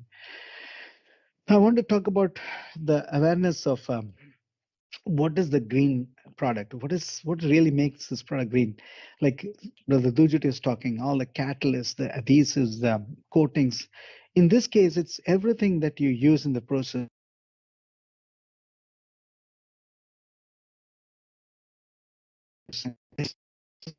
Got a toxic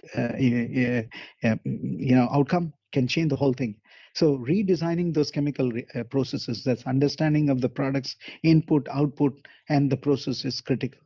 I think I wanted to make everybody aware this is a journey of learning, and it is based on the reactions and how we interact, how we improve our own understanding of what's happening today and how we can change it.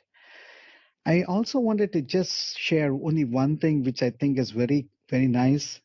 The different ways to manage sustainability through frameworks.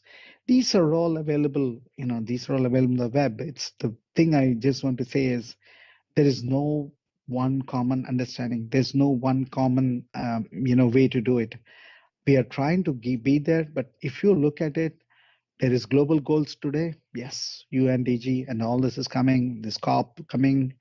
Global reporting is becoming very important. Now, if you global ratings, you are on the S&P. If you're on S&P, you automatically get better rates to borrow from the lenders. So it's all coming together. Global certifications is so many choices. EcoVadis is so many things that's happening. I think all this is driving everybody to think about sustainability like never before.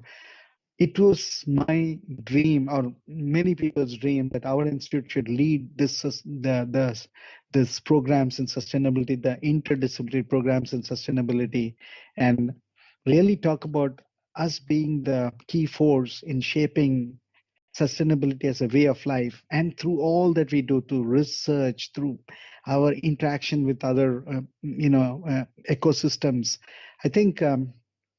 I believe that if anybody can do it, it's our institute, and we have to. Our alumni is really, really the torch bearers in terms, because what Swami taught us is already the most critical thing. He has already laid that seed in our minds and hearts. We have to take this forward through understanding sustainability and the challenges, and taking it as something that will help not just us as a professions in our day to day, but also everyone around us. So with that, I wanted to stop this presentation, but want to ask anyone who has anything that I could help to understand better, to create a better understanding.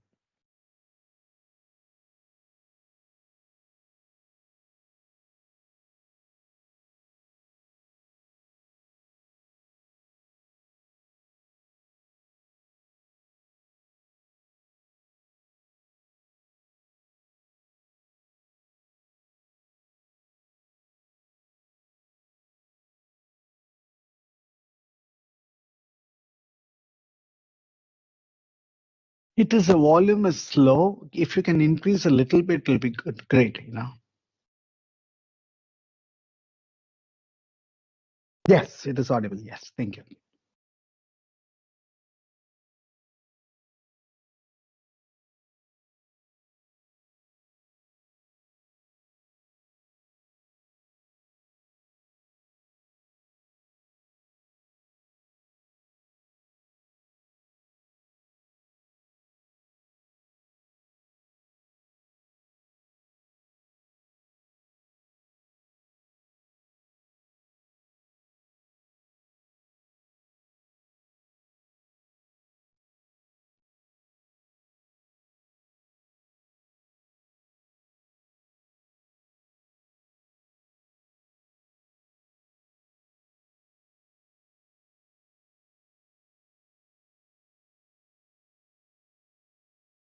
Definitely, definitely.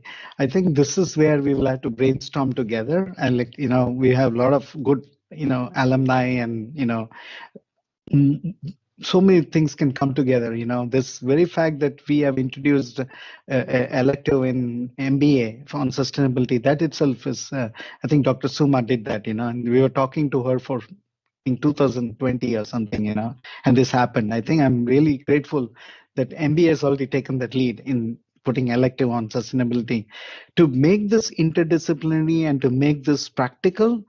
There are multiple subjects that we have to introduce. The chemical side is one aspect, material science is one aspect, and understanding the chemical process, applied chemistry is one aspect, but also understanding environmental science is one aspect, right? So there are multiple things that have to be put into together. It's not easy. I understand NEP is there, and we are trying to do the best we can, and it's not easy to change curriculum. I know how hard it is, and our teachers, I can see Dr. Janardhan sir, and I can see Dr. Sundaresan there, and all this. They've been thinking about this for a long, long time, how to give the students the best they can give. And it's thanks to them that today I am able to talk about it. I would never be able to talk all this if I didn't learn from them, right? And this is a proof that something has happened. And Professor Rajni, you know what I'm saying, right? We learn from you, and we are just trying to do the right thing today. So these children also deserve the same thing from us if we give them the best, right? And having understanding of what's happening in the world. If we can take the European model, we can understand how they are making sustainability right from kindergarten now. They're making it studies. It's the physical aspect and the spiritual aspect of sealing on desire, right? Spiritual aspect, we all are very good because Swami already taught us. It's just practice. The physical aspect and understanding the chemistry, as you rightly said, we have to come together as alumni, think tank, and like focus group and say, all this is what we learned. Let's put all this together and select from this and say, this is feasible. If we start now in 2025, we'll have something. So this is a journey, right? And I appreciate this question. This is very, very, very practical question, and we all can contribute. And I think we've got, I think Brother Gopichandran there, he's already in that line, So bringing like people like that together and talking about it is going to be the way to decide what will be most effective and what will help our students when they step out to practically apply that, and whether they learn chemistry or they learn economics or they learn do MBA, how they take this and knowing chemistry is definitely helpful. I can tell for sure because I never went to a production. I never went to the lab. I never went to any of this. But just the fact that Swami made me do chemistry is already paying a lot of results. So asking the question, trying to be in the catalyst, in terms of how we think.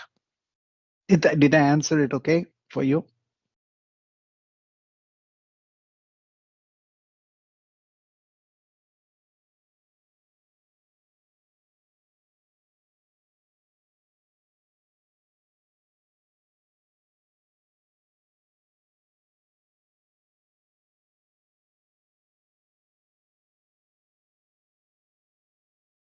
That was lovely listening to you. Giri, Gopi here. Sairam. Yeah. How nice to hear about the $12 billion saving that happened, through applications of green principles and preventive environmental management. That's great.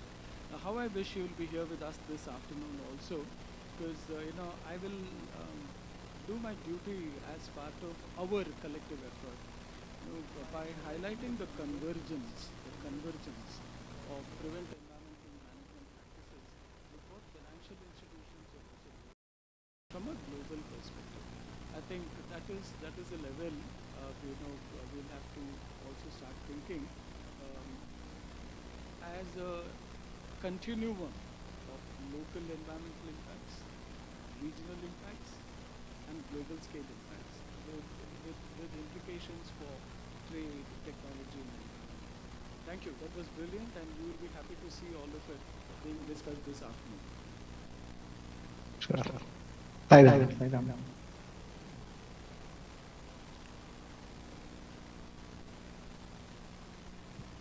Sairam sir, I'm Sai Swarup from second MSc chemistry. So we are all talking. Sorry, the volume is very low. Sorry, if you little bit closer. Sorry. Yeah. Yeah. Am I audible now? It's still lighter. If the volume can be increased, it will be helpful. Because I'm hearing very feeble. Sorry. Am I audible now? Yes, it's better. So my question is, we all are talking about sustainability, right? So why we are talking about just recycling and reusing it? Why not biodegradability as well?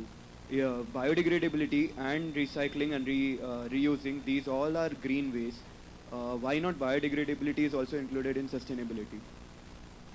See, that's a very interesting question, right? See, it depends on what you're talking as a chemical is different. Downside. Everything has cycle analysis. So if you look at the carbon footprint, if you do biodegradability and it has not reduced the carbon footprint and the greenhouse gas emission is the same, your energy is actually increasing, for example, to degrade it, like to incinerate or to do something to bring it back into the elements, right? You're returning it back into the elemental form if you want to degrade it. If you spend more energy trying to do that, that's going to be counterproductive. So this is the learning, right? Just now, the continuum, just now what Brother Gopichandran was talking, that understanding is what we need. There's not one solution that's the best. We'll have to look at it as what is the best solution, optimal solution for us, right? And that will keep the value more, more intact without destroying value in the future. So biodegradability is seen as a very good option where it will not change the carbon footprint, right? First of all, it remains neutral. Second thing is it did not increase the emissions. It did not use more energy than what we did. So for example, biodegradability using enzymatic, right? Where it is not an exothermic, it is not an endothermic, right? You are not adding energy and it's creating more, it is releasing energy and you can use that to create use another process. Fantastic. Now you got a closed loop system. So this is where the innovation is coming. You have hit the nail on the head. Do not look at the process in isolation. Look at it as the sum total, right? What are we doing? So this is exactly where we are playing the role to understand the full holistic view of what we are doing and how it impacts us. And this is the only way we'll be able to help everybody. It's like, I live in a clean room, all the dust I put it outside the room, it's not solving it, right? So what you're saying is, some of what we did in the past was to make our room clean, we put the dust on the others, and throw it outside, and it's not helping. So that is where the biodegradability has its own value, and it's also has got its limitations, or it can be some better solution can help. So not one is better or other. What is best based on carbon footprint, energy intensity, and the total outcome desired, for us. Sometimes don't go by visible, right? What you see visible is not right. And microplastics, people don't even know where plastics ended. It ended everywhere. People like, what? Everything is made of, everything has come to micro. if you think, will I do that? It's so irresponsible, right? If I create a DAO, it's degraded, but it's not degraded. It's become, it has gone into more invisible form than the visible form. So these are the paradigms that we have to challenge and think about, as your point. Thank you, sir. Okay. Thank you very much, Shri Guru Swami. So,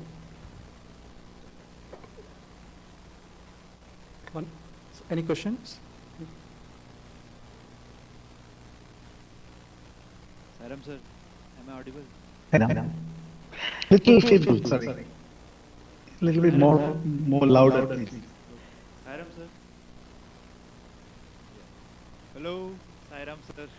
Yes, I can hear you now. Yeah, a little better. Yeah. So my question was, how do you incorporate academic research into industry? Oh yes, very much. So there is the thin line now that earlier it is when the research and now it is in the industry, that's changing. So I work for Ecolab, right, and for companies like Sherwin-Williams. What is happening is now what is happening in the lab is coming right into the industry. The time it's taking to come into from research lab into industry, that life cycle has shortened. So don't think what you do in your lab is something theoretical. You pick those things where it is impacting, the change that we want to do, and you will see that it's no more academic. It is no more just, theoretical. I can tell you that we did something in the lab, and that immediately within a year it became a product because it solved a problem. So if you do something in your research that is solving an issue which is very critical, rest assured it will become applied in the industry right away. The industry is very hungry. I'm telling you, there's no time. The people don't have so much resources to do this kind of R&D, right? We're all digging tunnels past each other, and not realizing we're all coming towards each other in one way or other. So if you already dug a tunnel and you're there, oh, right away, don't need to dig the tunnel to other side. You're there already. So that's how the approach has become. And I'm convinced any good research you do, the industry is hungry. So just when you do research, also think about what the industry is looking at. Look at the trends, what's going on. What is that problem, the most compelling problem you're trying to solve, right? Look at that. It is a small thing that makes a big difference always, and people think you have to do big things. No, sometimes the smallest thing makes the biggest difference. And that's where the breakthrough in the R&D will come. And I think we're all trying to look at how our students and our researchers in chemistry is such a phenomenal study, right? If we keep doing more and more chemistry, more students start learning chemistry and understand that this is going to change, they will do more research and more research, because you can do the research in our institute and that can be used to solve the problems. Like for example, I think we did something in food science. I've heard some of the researchers which I heard I got to hear from Dr. Sundaresh, and they're all phenomenal in its nature. And I met some students in August in Vrindavan campus. They did some research. It was like, my God, we can take this to infection prevention, but how do we do that? There is a mechanism that we don't have today, but it is a solution the industry is looking for. Maybe the person will do it in his real life when he has already done it in the lab, right? So it's a matter of scaling, of extrapolating, what do we call in terms of finding the niche of where this small research is going to be in a big impact in the practical life. So did that help you to answer that?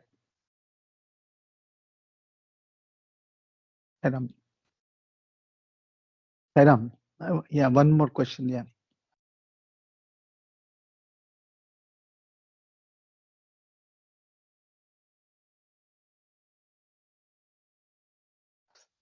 Sir, I can't hear you, sir. Sorry. The voice is very. Yeah.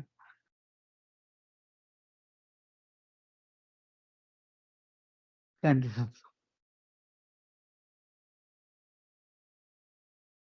Yes, second. Yeah. Thank you.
I can hear you, but it's dropping in. Yeah. Agnotology. Okay.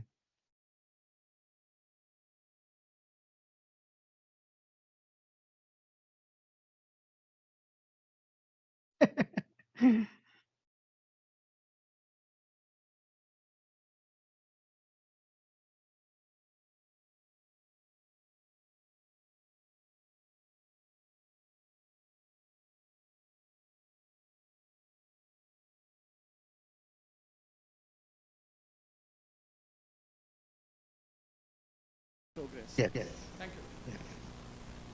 Absolutely. Absolutely.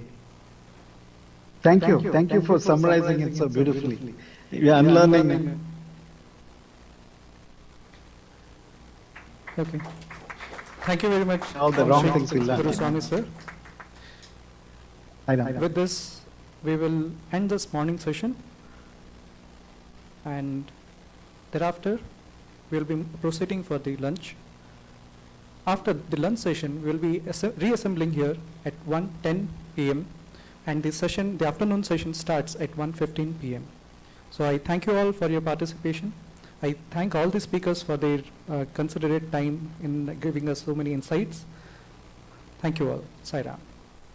Sai Ram. Sai Ram.